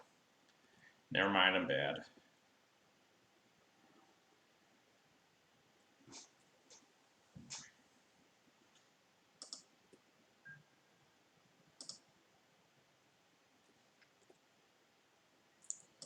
I don't think I need to leave up the Relic Order here. I think I'd rather Violent Stoneforge and cast the sword than like leave up Relic Order. There's a chance I want to leave up Relic Order to like try and snag something.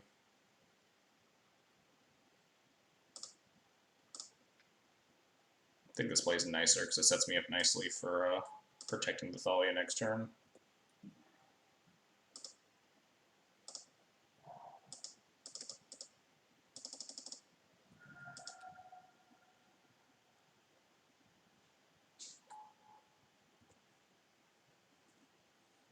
Could always just fucking die, though. It is Storm of the sort. Yeah, Massacre. Ooh, Massacre into killing me?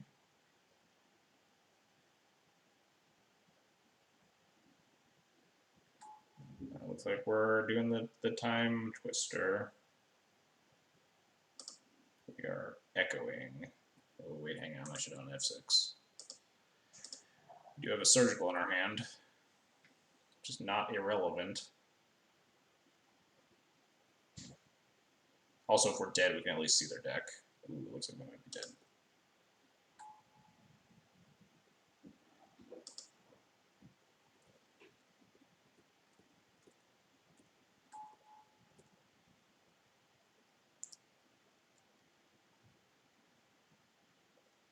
If we Surgical them, at least we get to just like see their whole sideboard strat. So it looks like we're super fucked.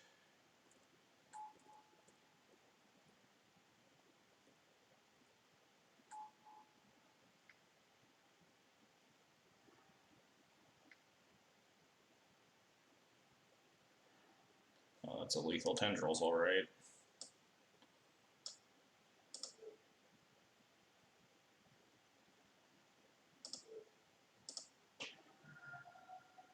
Alright, so they have 2 Mentors, 2 Teferis, 2 Massacres, 2 Echoing Truths, 2 Chain of Vapors. Teferi's an interesting one. Maybe it like bounces my stuff. And a Fatal Push. Because we can just screenshot this real fast.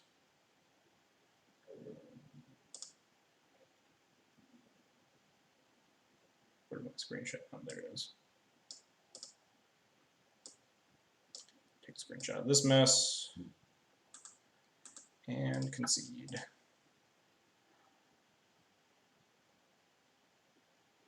Surgical, you know if they have wipe away, that's no fun. If they don't have wipe away, it's okay. Moto, please. Moto, come back. Oh, we put... whatever. Okay, Moto. Alright, they have 2 Entombs in the deck. Interesting.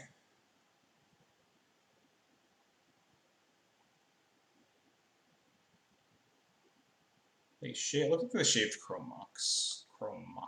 But yeah, 2 Massacres are the big thing. If we can, like, draw our Caracas or our Flagstones and play our Massacre, that's probably a pretty big game.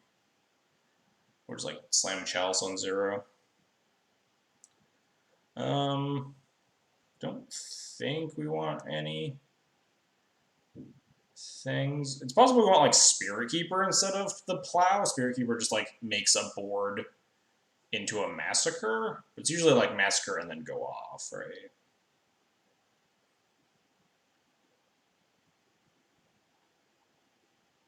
I think we'll just resubmit here.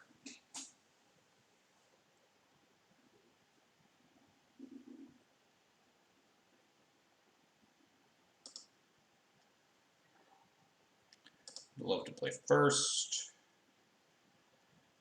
I think this hand is good enough. I'm not super thrilled about it or anything, but Rip certainly helps. The old rip surgical combo.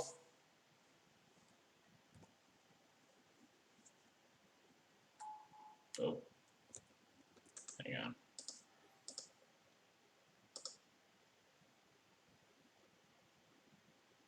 So I can surgical all the rest of the echoes if I want. I can surgical the LEDs, right, and make the echoes terrible.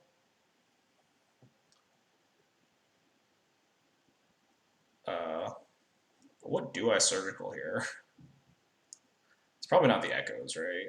Although do the LEDs do anything without echo?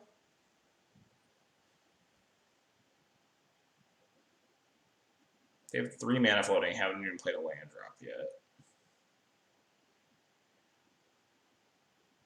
I think I just want to I feel like I want to surgical the echoes. Surgical Dark Red? If I surgical the echoes, it means they have to like kill me with their hand plus like the cantrips that they find. It means they can't just like chain echoes. But I think that LEDs also prevent them from really chaining echoes. I feel like surgicaling the echo really takes the wind out of their sails, though. Yeah. It's bad if they have like if they find Mentor and then like can cast all their LEDs into it or something. But I think I want to hit the echo.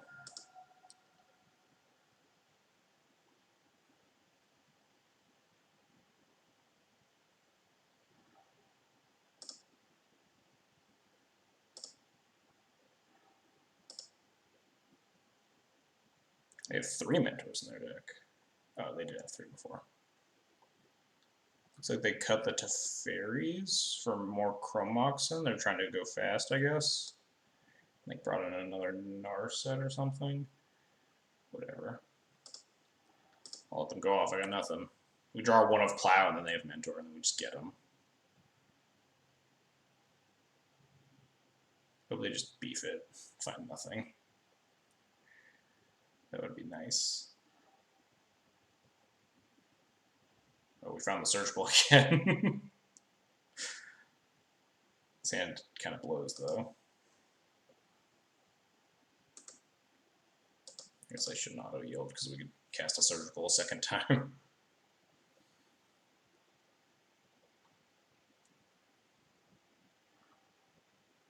They can't just kill me.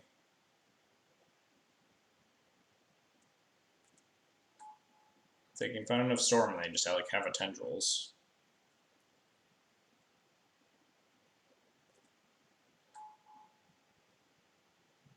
This feels like I'm just getting tendrils, right? Yeah, that's lethal. If they have a oh wait, this doesn't do anything, right? Are they just like their last card tendrils? No, they can't. I mean, I can't do anything about this, right? I'm concerned. Is there suddenly an Entomb card? This resolves. All their echoes are gone.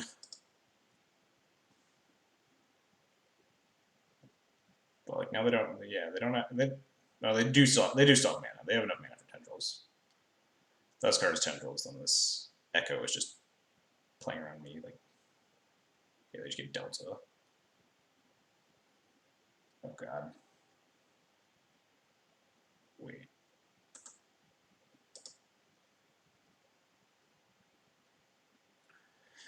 Hang on, they were using the Entomb as a shuffle, so Surgicaling doesn't do anything here. They're using the Entomb as a shuffle to try to ponder into the tendrils. Okay, so Surgicaling does nothing besides like thin their deck. But it says I fucked that up pretty bad. Alright, so hopefully they just don't hit the tendrils because I can't stop them. I think they like thought there were still echoes in their deck maybe, but they shuffled on the ponder. Alright, sweet, we did it. Whew. Surgical coming in clutch there. I think Infernal Tutor. No, they didn't have any Infernal Tutors either.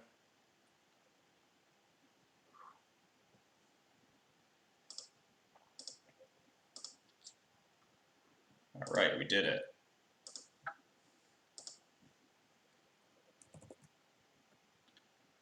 What's up, Phil? How's it going? We just floundered our way into beating the Echo Storm deck.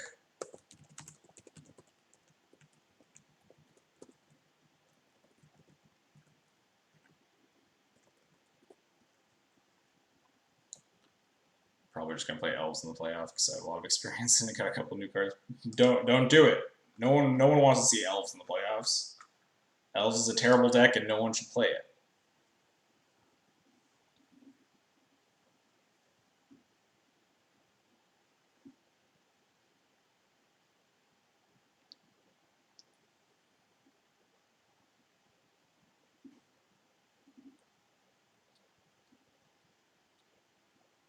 Oh yeah, I saw your tweet about the rather large King of Oreskos.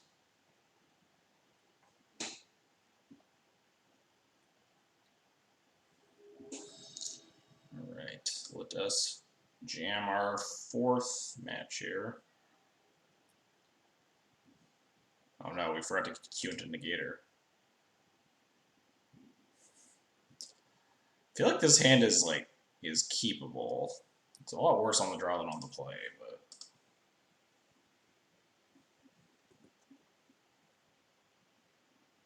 I feel like I'm just gonna fire off a Wasteland on a duel. Oh, this is the game we're playing. Okay. Well then, we're probably dead. Yeah. All right. All right. All right. I guess we're conceding.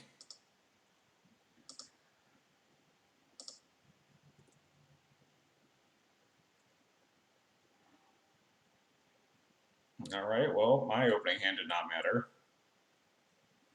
This opponent had the old nutter.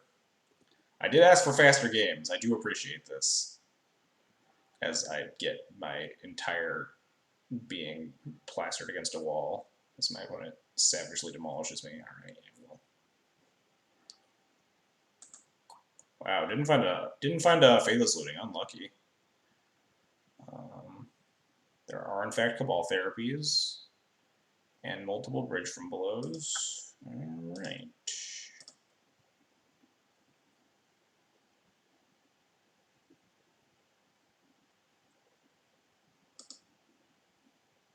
They got me good. This is definitely one of the matchups that you get punished for only playing 3 pieces of Graveyard Hate now. I think you want Chalice on the play? Just Chalice on 0 to turn off LEDs? You want Pithing Needle on the play to turn off, like, Putrid Imp? That seems miserable.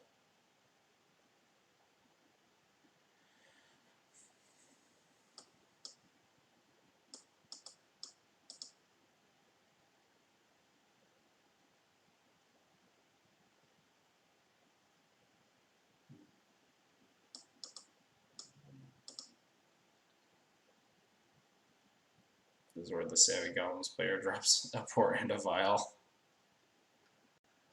Could probably afford to cut a land.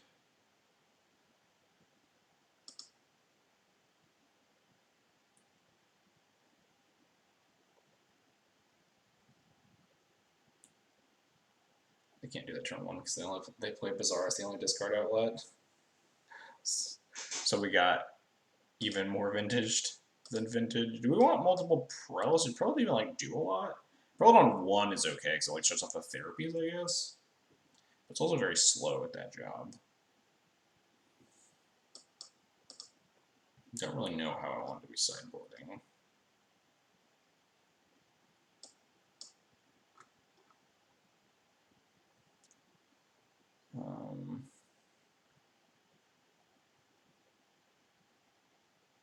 Maybe we do just shave like a vial and a land. Call it a day. All these cards feel like they suck, but like, am I supposed to be leaving in 1 prelate in the main, but then like not boarding his other prelate? Am I supposed to be cutting both of them? The world may never know. Cutting equipment. It's possible I want to cut the sword.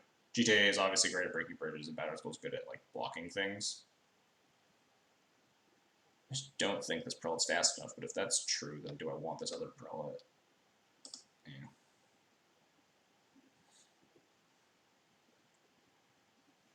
We'll submit this and reassess if there's a game 3. I would love to play first. I would love to mulligan this hand. I would love to these aren't even like digging for graveyard 8. This is just digging for a keepable hand. Alright, maybe we have to keep this. Needle for LAT, obviously. I mean, Mom Thalia is not like, gonna win a lot of games against Dredge. Do we go to 4 to hit Surgical Rip or Containment Priest? Probably not. Do I want a removal spell, or do I want to just dig? I think I want to keep digging. Put them all to 6, hopefully they don't have like a super nuts turn 1 or anything. I think we're just dead unless we draw removal, but...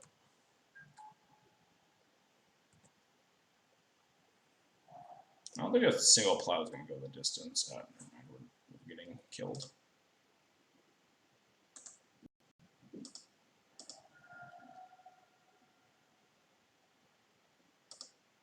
No, they only have the 1 imp. Maybe they'll miss. No, they didn't. And then they pop Coliseum.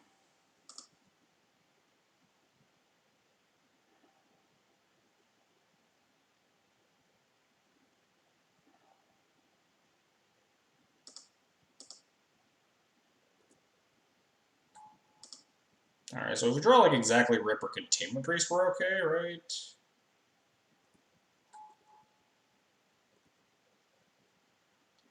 If we don't, then we'll concede, I think.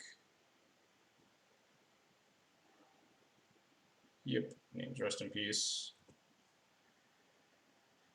Or, yeah, Ballista might do something too, that's fair. Knock the old top of the deck here. Therapy to Thalia, sure.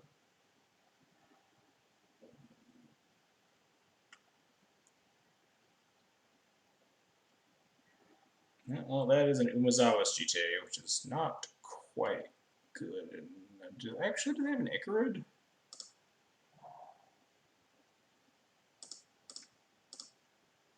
I don't see an Icarid.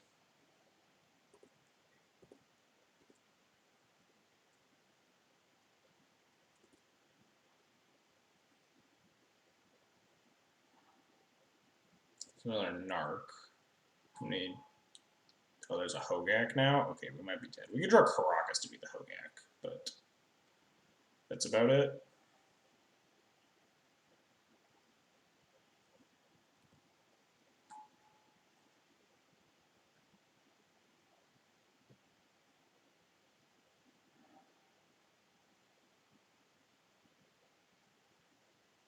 Because we don't draw like a plow.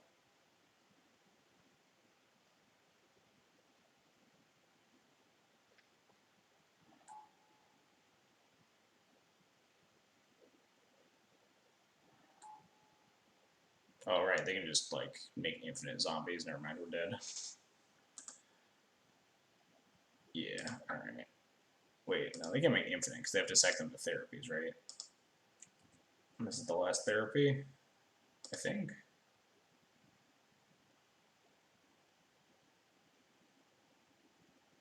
Then they replay the Hogak. We still need to beat the 8-8.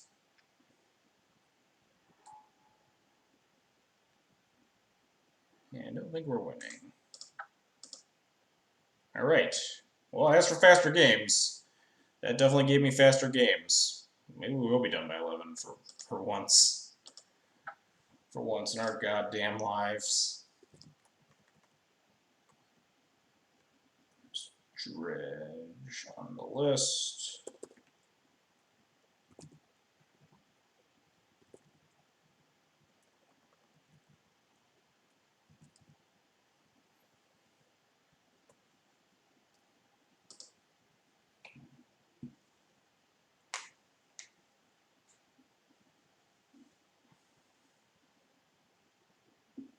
I'm not sure if Hogak is. I don't claim to be a Dredge expert by any means. But yeah, I'm not sure if Hogak works as well in Legacy in the non-manaless versions.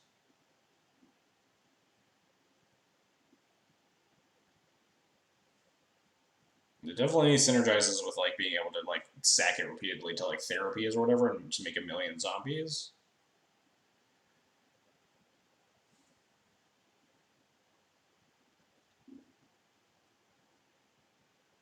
But like I think more or less it's like not that threatening. Like if they get to that point in the game, you're usually not going to win, regardless of whether or not they make like 12 zombies or like 6, right? I don't think Hogak's like a huge upgrade or anything.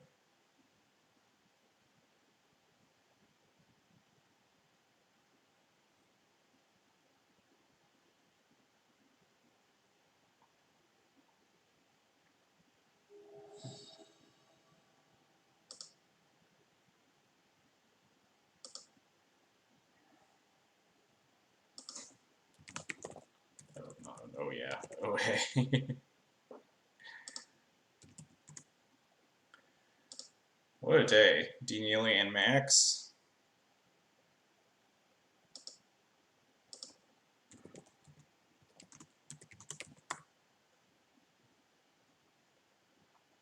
Uh,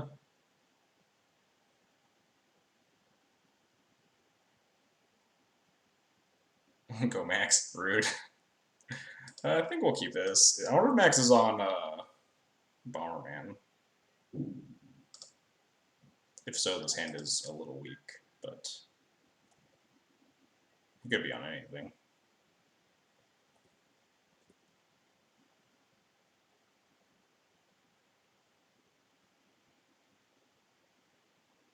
This is a Bomberman.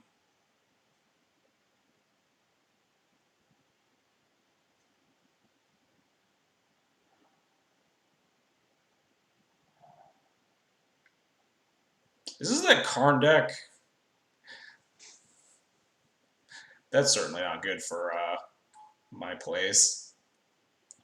This is that like red-green nonsense deck.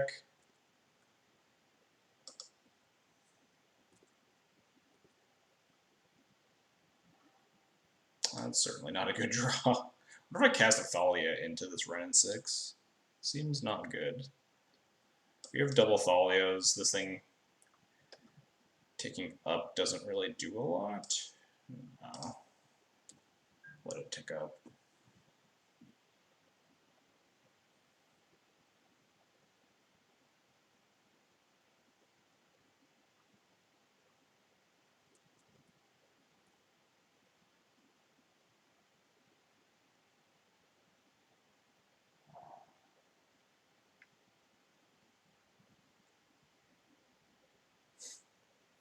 Interesting. This is that like deck that we played against like last week or 2 weeks ago or whatever. I'm pretty sure. Just let it resolve because we have 2 plows.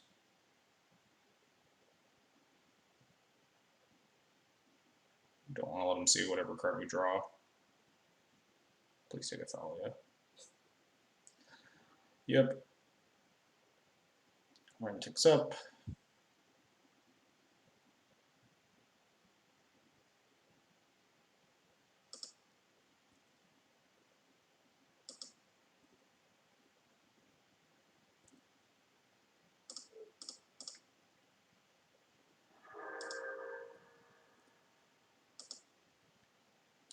Flicker Wisp.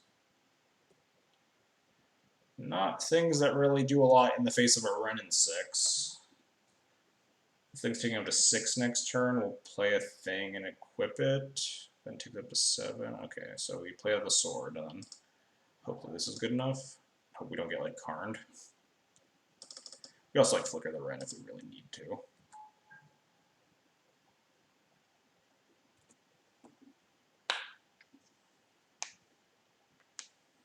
Yeah, it's this like we played against this a couple weeks ago, and the deck felt like very non-cohesive. Oh, that's probably unbeatable.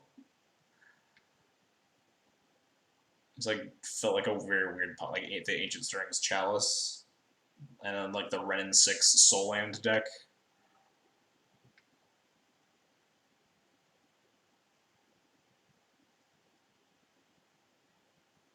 So we can Flicker with the Ballista to trade. We still have to beat this Ren 6. Does this ult even do anything? I mean, the Ancient Stirrings gets retraced, I guess. I guess now we just play the Mystic and equip it, right? Because that would force both the Ballista pings.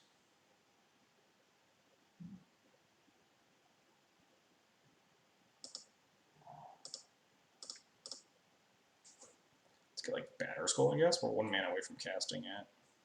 It's probably more effective than GTA in this matchup.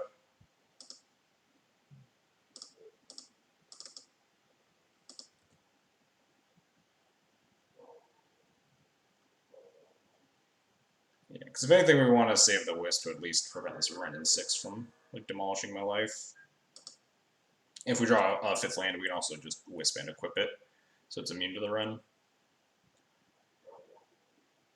I don't think I can beat Retrace Ancient Stirrings, so I think I can't let this ult.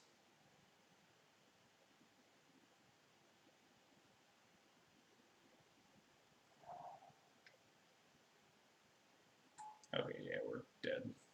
Just waiting for the Karn Great Creator to kill us. Yeah, this is just like Lattice and we die, right? He has Ancient Tomb in hand that we know.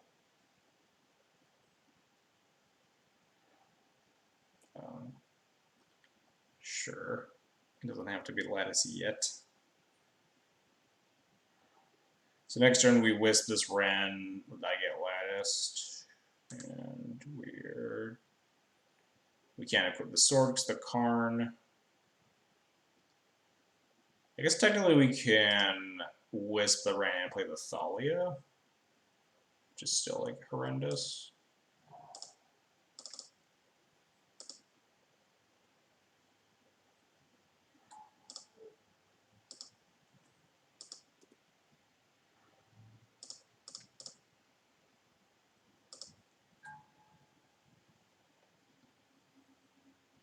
It also probably minus the Karn for another Ballista and just Wrath my board, right?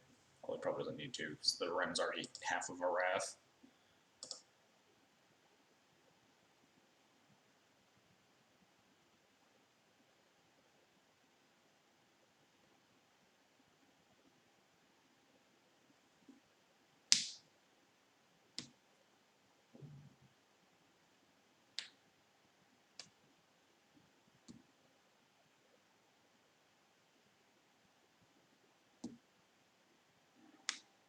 Yeah, there's Ballista. Doesn't he have an Ancient Tomb in hand? Did he not discard an Ancient Tomb to Mox Diamond like turn 1? Oh, there we go. Ballista on 3. Oh man, Liquid Metal Cutting kills. Oh no, it doesn't kill my Batter Skull. This de-equips the Batter Skull, right? Then that kills the Germ.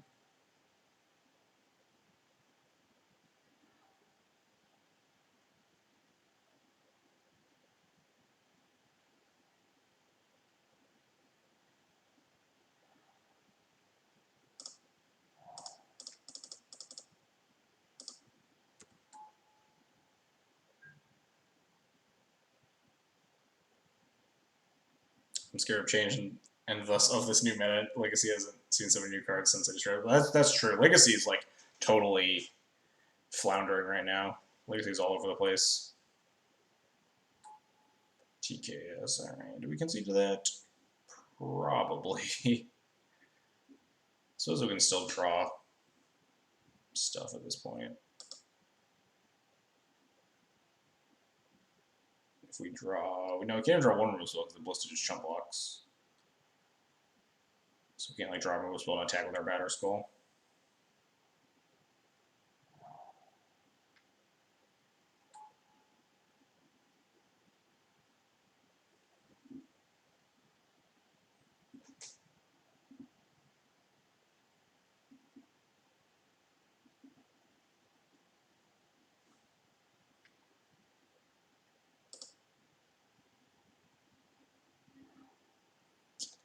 Sanctum Prelate.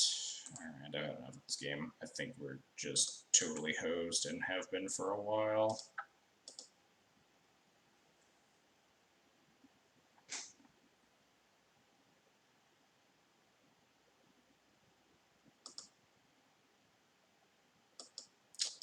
Alright. So where do we land on this matchup? All I know is that Judgments and Relic Order are good. Cataclysm's probably good. They play a lot of Planeswalkers. Prelate, maybe? Needle's good. These probably aren't good.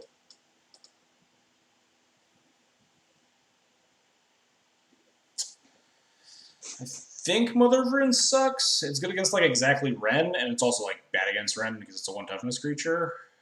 They have a lot of colorless shit, so I think we can just cut all the moms.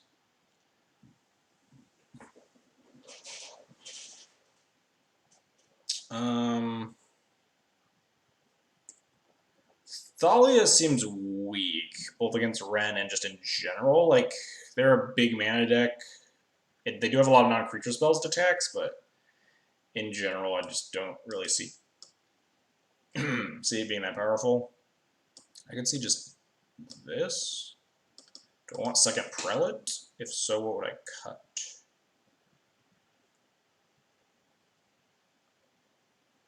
Cut like an equipment, maybe? Cut the GT? GT seems like pretty weak. I don't know how good Prelate is, though. Prelate on like 4 or something, stopping Karn. Doesn't seem unreasonable, but we don't know how many other cards are in their deck. Like, how many other relevant cards are in their deck. Yeah, GT seems pretty weak here. Alright, catch you later, Army. Have a good one.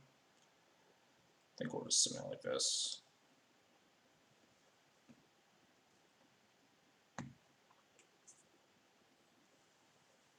I don't know if this deck has room to play like Punishing Fire. I imagine Grove's in it, because it's a red-green colorless deck, right? That probably doesn't really care about your life total. But I don't know if that means they play Punishing Fires. Wow, this hand sucks a lot, doesn't it?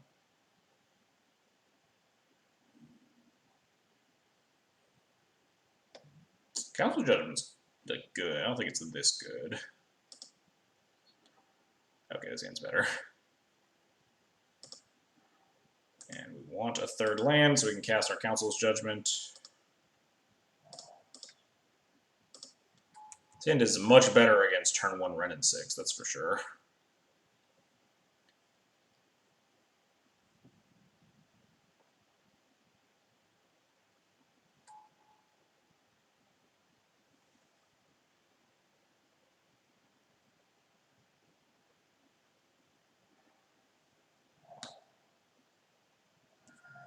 This Foothills. Never seen this art before. Some Moto promo? Neat.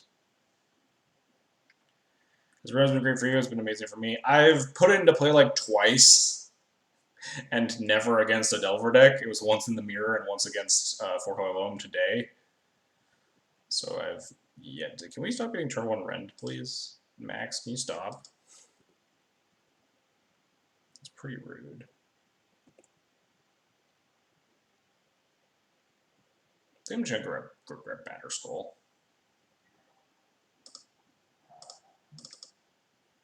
The opponent has TKS, they can snag it, but then we have like Judgment and stuff lined up still. Batterskull, I think, puts the most pressure on. Sword just like a little bit too mana intensive with our current hand. Yeah, if this is a TKS, they have to either take the Judgment and let me have Batterskull, or take the Batterskull and we can do Judgment with the TKS. This could be a Ballista.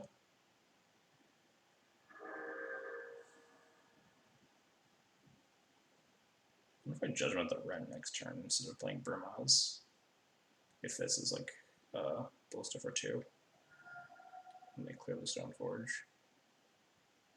How's Brimaz in the 4-color low matchup? We were super dying. We got under low block. Oh, this is a Karn. Neat.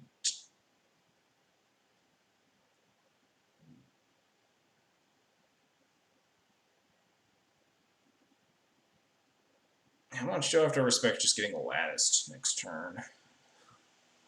I guess probably not a lot. Because we can make a 4/4.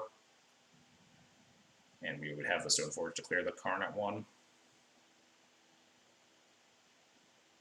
It was, so yeah, the Brimhouse was okay, and then they played a Knight of the Reliquary, and it was terrible.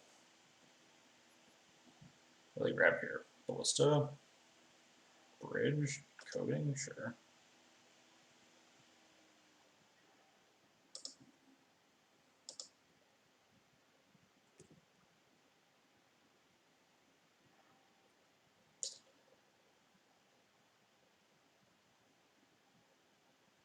I like judgmenting the Karn now, and then we can revoke the Ren in 6 a lot.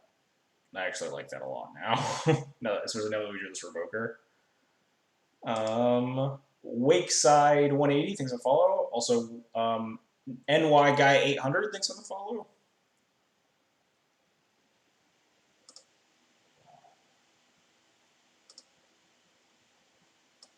Yes, this draw was very good. We'll throw Karn off the island.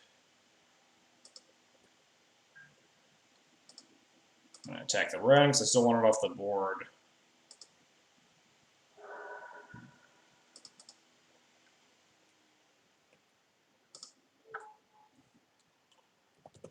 Ren.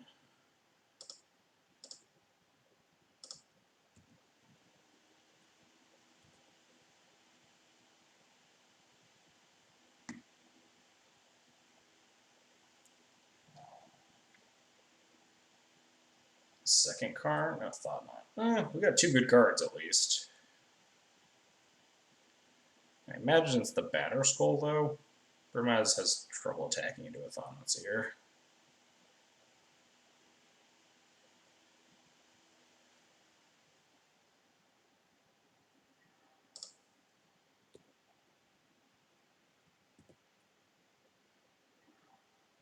Prelate. What numbers does Prelate go on? Anybody? 4 turns off more Karns, which could be bad for me. 4 turns off my Cataclysms. 2 turns off the maybe Punishing Fires. 3 turns off Kozilek's Return, which like they might have in their Ancient Stirrings deck.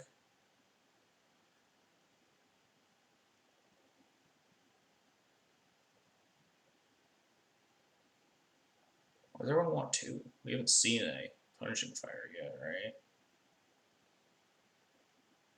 4. 4 turning off Karn is definitely not unreasonable. Karn's really scary. I think the answer is 4. I think we can get rid of it if we draw Cataclysm, like, easy enough. 2 turns off their Liquid Metal Coating, which is not very useful without the Karn. Yeah, I think the answer is 4. I think if we need to off our Prelate, if like we draw Cataclysm, we're okay still. Like, I think we'll be able to work our way into that. We also need like Final Land and a Cataclysm before that happens. Karn's real scary. Caracas is weirdly enough would be a nice draw. We'd be attacking with Brimhouse. We're gonna get like Kozilek's Return and just like hate ourselves.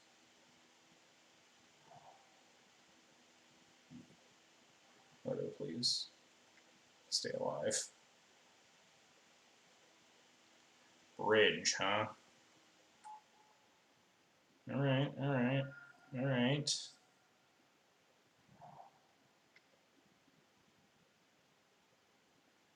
Alright.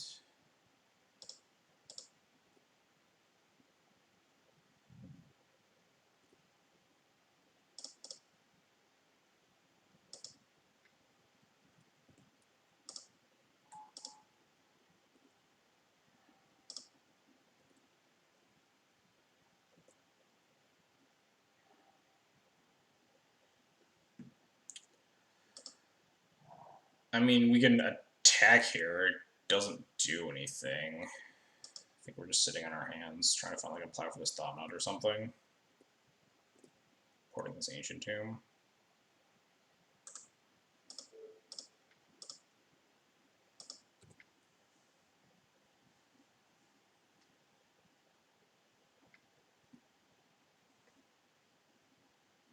Stirrings.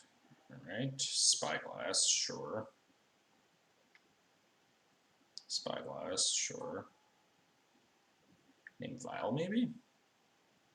Sort of Fire and Ice? Vile. That's mean.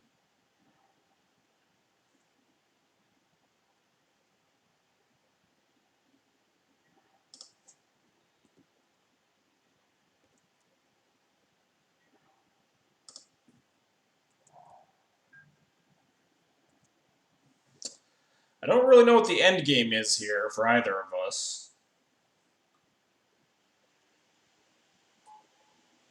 Ours, I guess, is draw an answer for the Thought Knot and then also this bridge.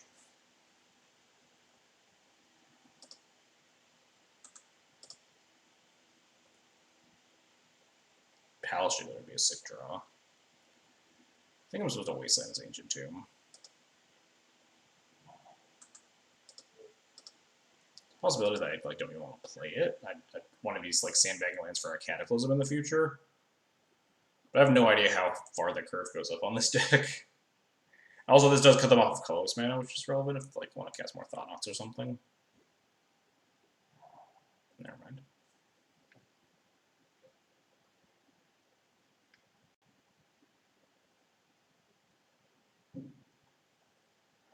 Warping Whale.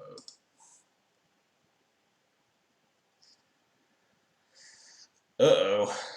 This Ren, suddenly a much faster clock.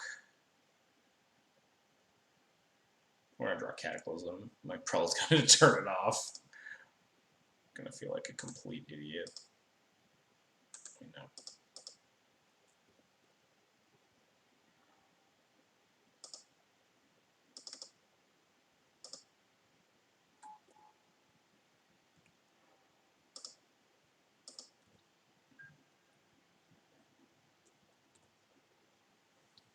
Alright, we got like 2 turns to find a Flicker Wisp.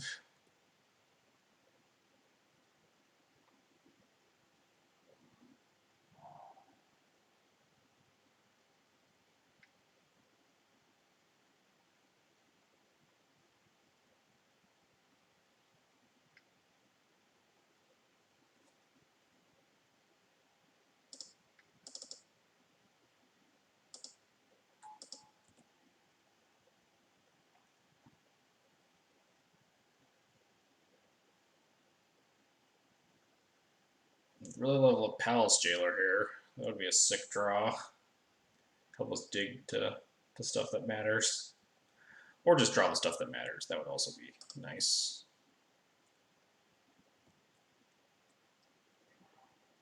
Crocus, that doesn't matter.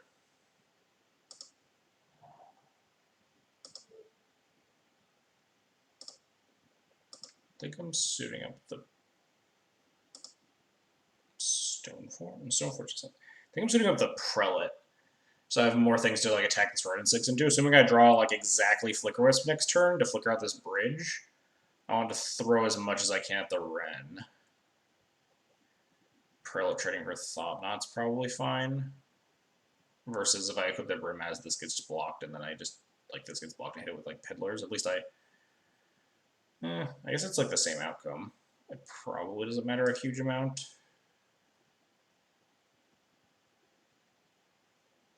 I'm gonna equip to the Prelate.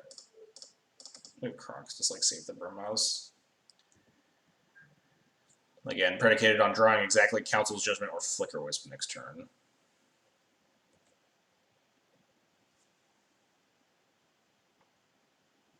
And we're not dead if this thing holds.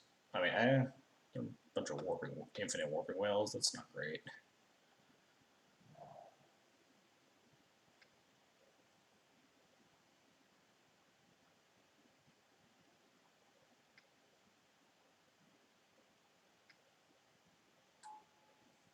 It's a lot of thoughts here. Might have to Council Judgment the Wren if we top deck it. We're gonna draw the Cataclysm for ultimate Rubbins here. Spirit Keeper. Okay.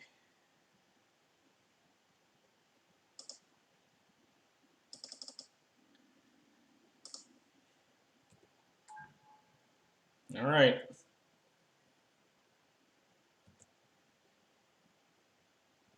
What the hell is this? Running control? Yeah, it's this weird red-green Karn deck that I saw in various places being brewed. Oh, they do have Punishing Fire. All right, that's cool. And by cool, I mean we're probably dead.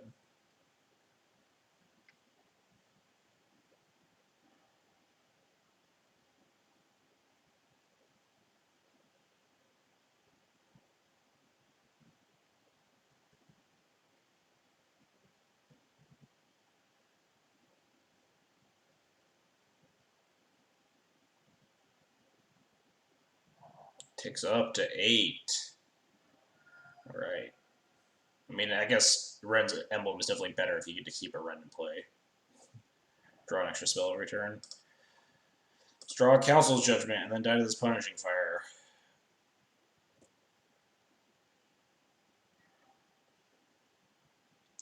Well, we're not dead, I don't think.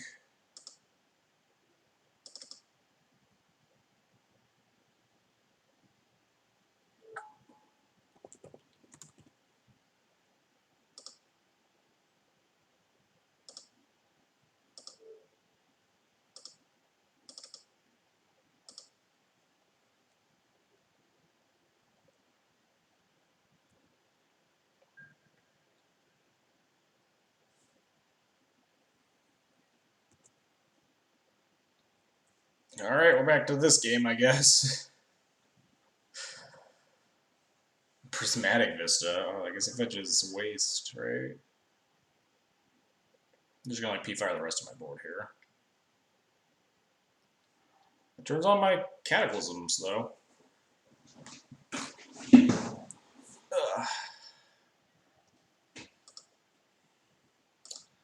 Let's go Cataclysm.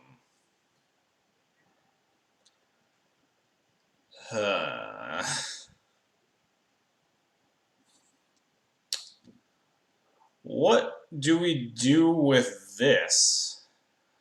We can't attack through 3 Thought-Knots still. We need to protect the Revoker.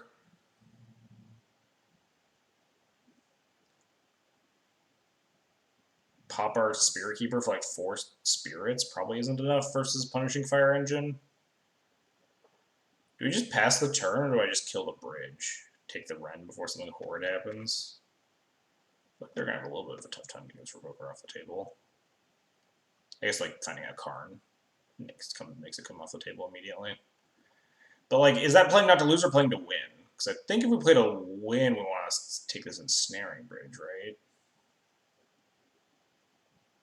Playing not to lose is definitely taking the Ren, and then what?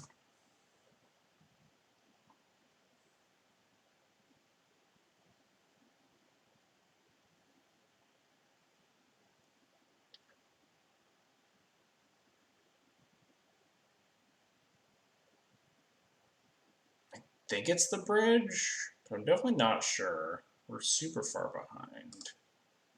We're just protecting you two from what these Thought-Knots hitting me. They're at 15.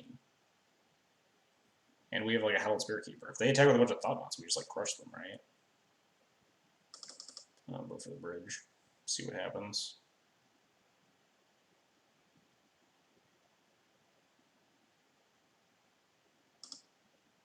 I think that's the vote, but I'm definitely not confident that that's the vote.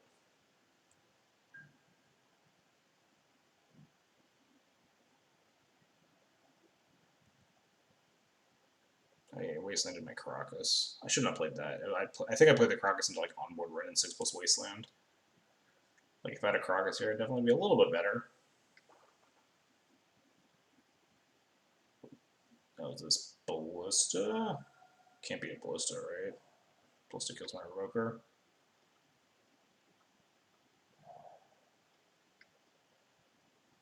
Draw Cataclysm.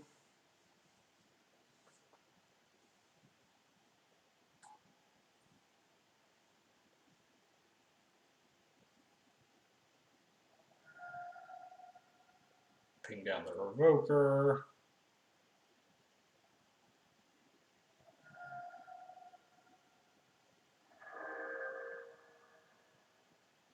Ult the Ren.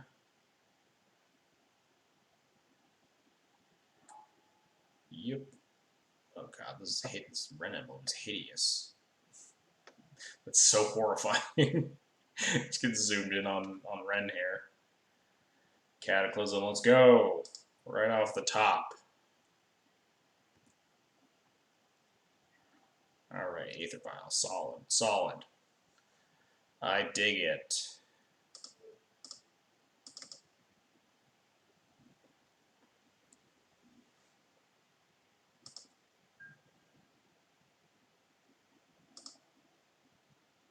Just gonna attack him.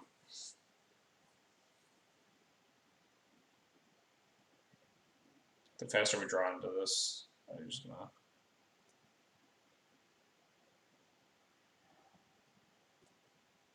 Interesting.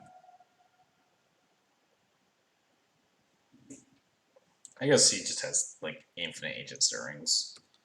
Just Ancient Stirrings to, like, Karn and then just wreck me, right?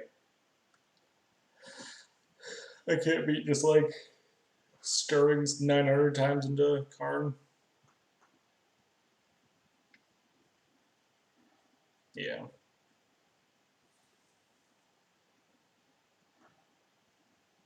Oh man, you're just stirring so many times because you just hit lands on your way through.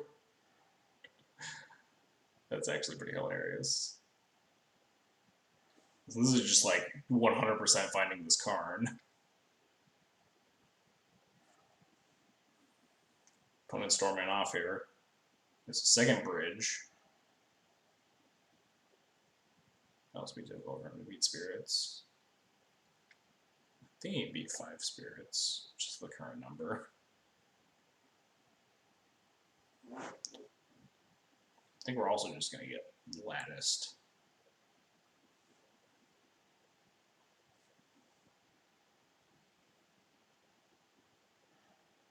Second bridge, alright.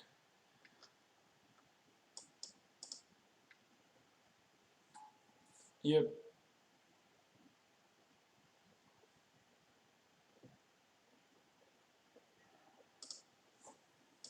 Come on, Cataclysm.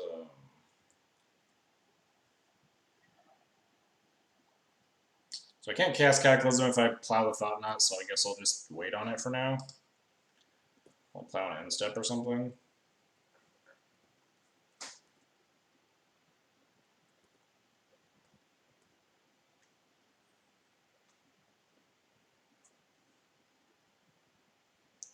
One, 2, 3, 4, 5, 6, 7, 8, 9 mana. So I don't think we can get Karn latticed. Probably get Karn Stone Rained though. Oh, we might be Karn latticed here. If he has a Soul Land, maybe. Karn resolves. Yeah, if he has a Soul Land, we get latticed. No, he's just decoupling the sword, okay. So we still have a turn to rip Cataclysm.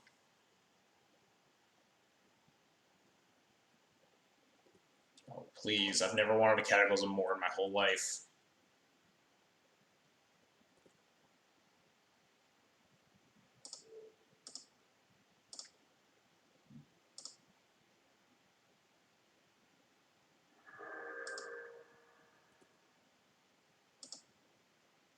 That's a Flicker Wisp, but that doesn't really do a lot.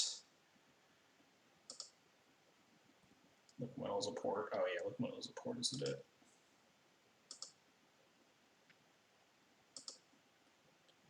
Yeah, we can't draw the land in the Kata.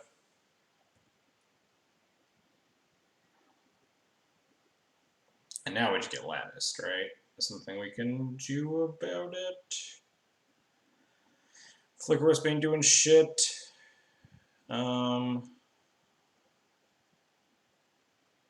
Can't flicker both bridges. Can't draw Cataclysm and also Ancient Tomb if we play with Thought Knot.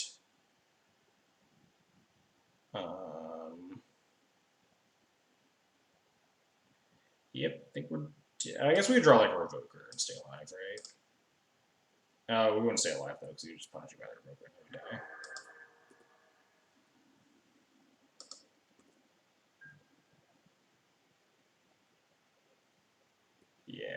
gonna throw in the towel.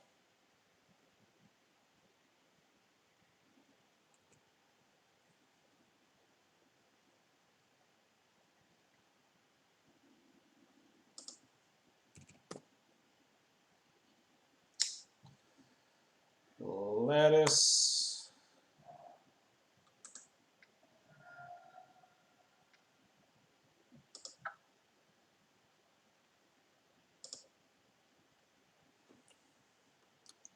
Dang.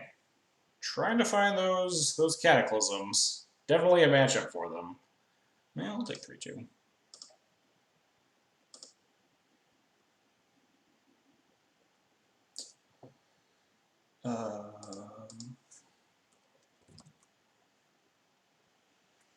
Scroll all the way down. So I actually do have a column for this, or a row for this right at the bottom. So Max. 2, 5. Lost game 1 and 2. Yep, good games, good games. I've never wanted a cataclysm more in my life than like the 5 or 6 turn, probably more than 5 or 6. I was just like every draw step was like, God, I hope I have cataclysm here. And but the last turn, the liquid metal code being a port made it so that I couldn't draw cataclysm then. But GG's.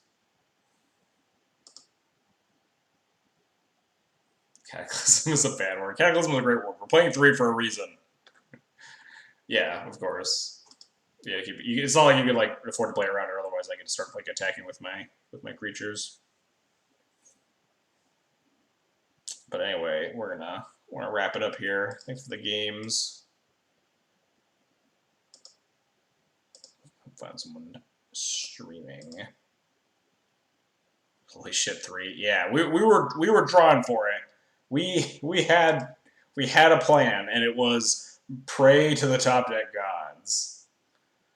Oh, is Lackey? Wow, Lackey's up late. He's usually not streaming around now. Is he winding down, or is he still going in a league? Oh no, he just ended. Someone in chat just said thanks for the stream, so guess we're not hosting Lackey. I hope he doesn't just come and host me. That would be awkward. Let's go host for Mario. Dilemma's play game Liquid Metal thing. I forget because that was like 9,000 turns ago, but I think I remember thinking like, oh, Ballista would be decent here. That sounds about right, but like, I don't remember. Might as well have been a match ago. Maybe you should have a 4th Cataclysm. I don't think I'm teching for the red-green card matchup.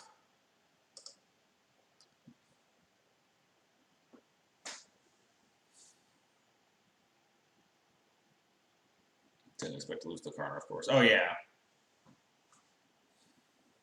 We had the Council's Judgment, but then we drew the Revoker, which made it a lot better. I'm not taking for a red-green card. No respect. But anyway, we're gonna call it a night here. We have one more stream on Friday before the Legacy playoffs. So as always, thanks everybody for watching. Thanks Max for the sweet games. Shoutouts to D Neely. We played against him today too. But if you want to support the channel, you can follow, subscribe, donate. You can subscribe to me on YouTube as well, or follow me on Twitter. Those links are down below on the stream. Let's go say hi to Romario. He's usually on after me, and he's a cool guy that streams a shit ton of Legacy. So catch you guys all on Friday, probably, assuming nothing happens to my schedule. Anyway, later.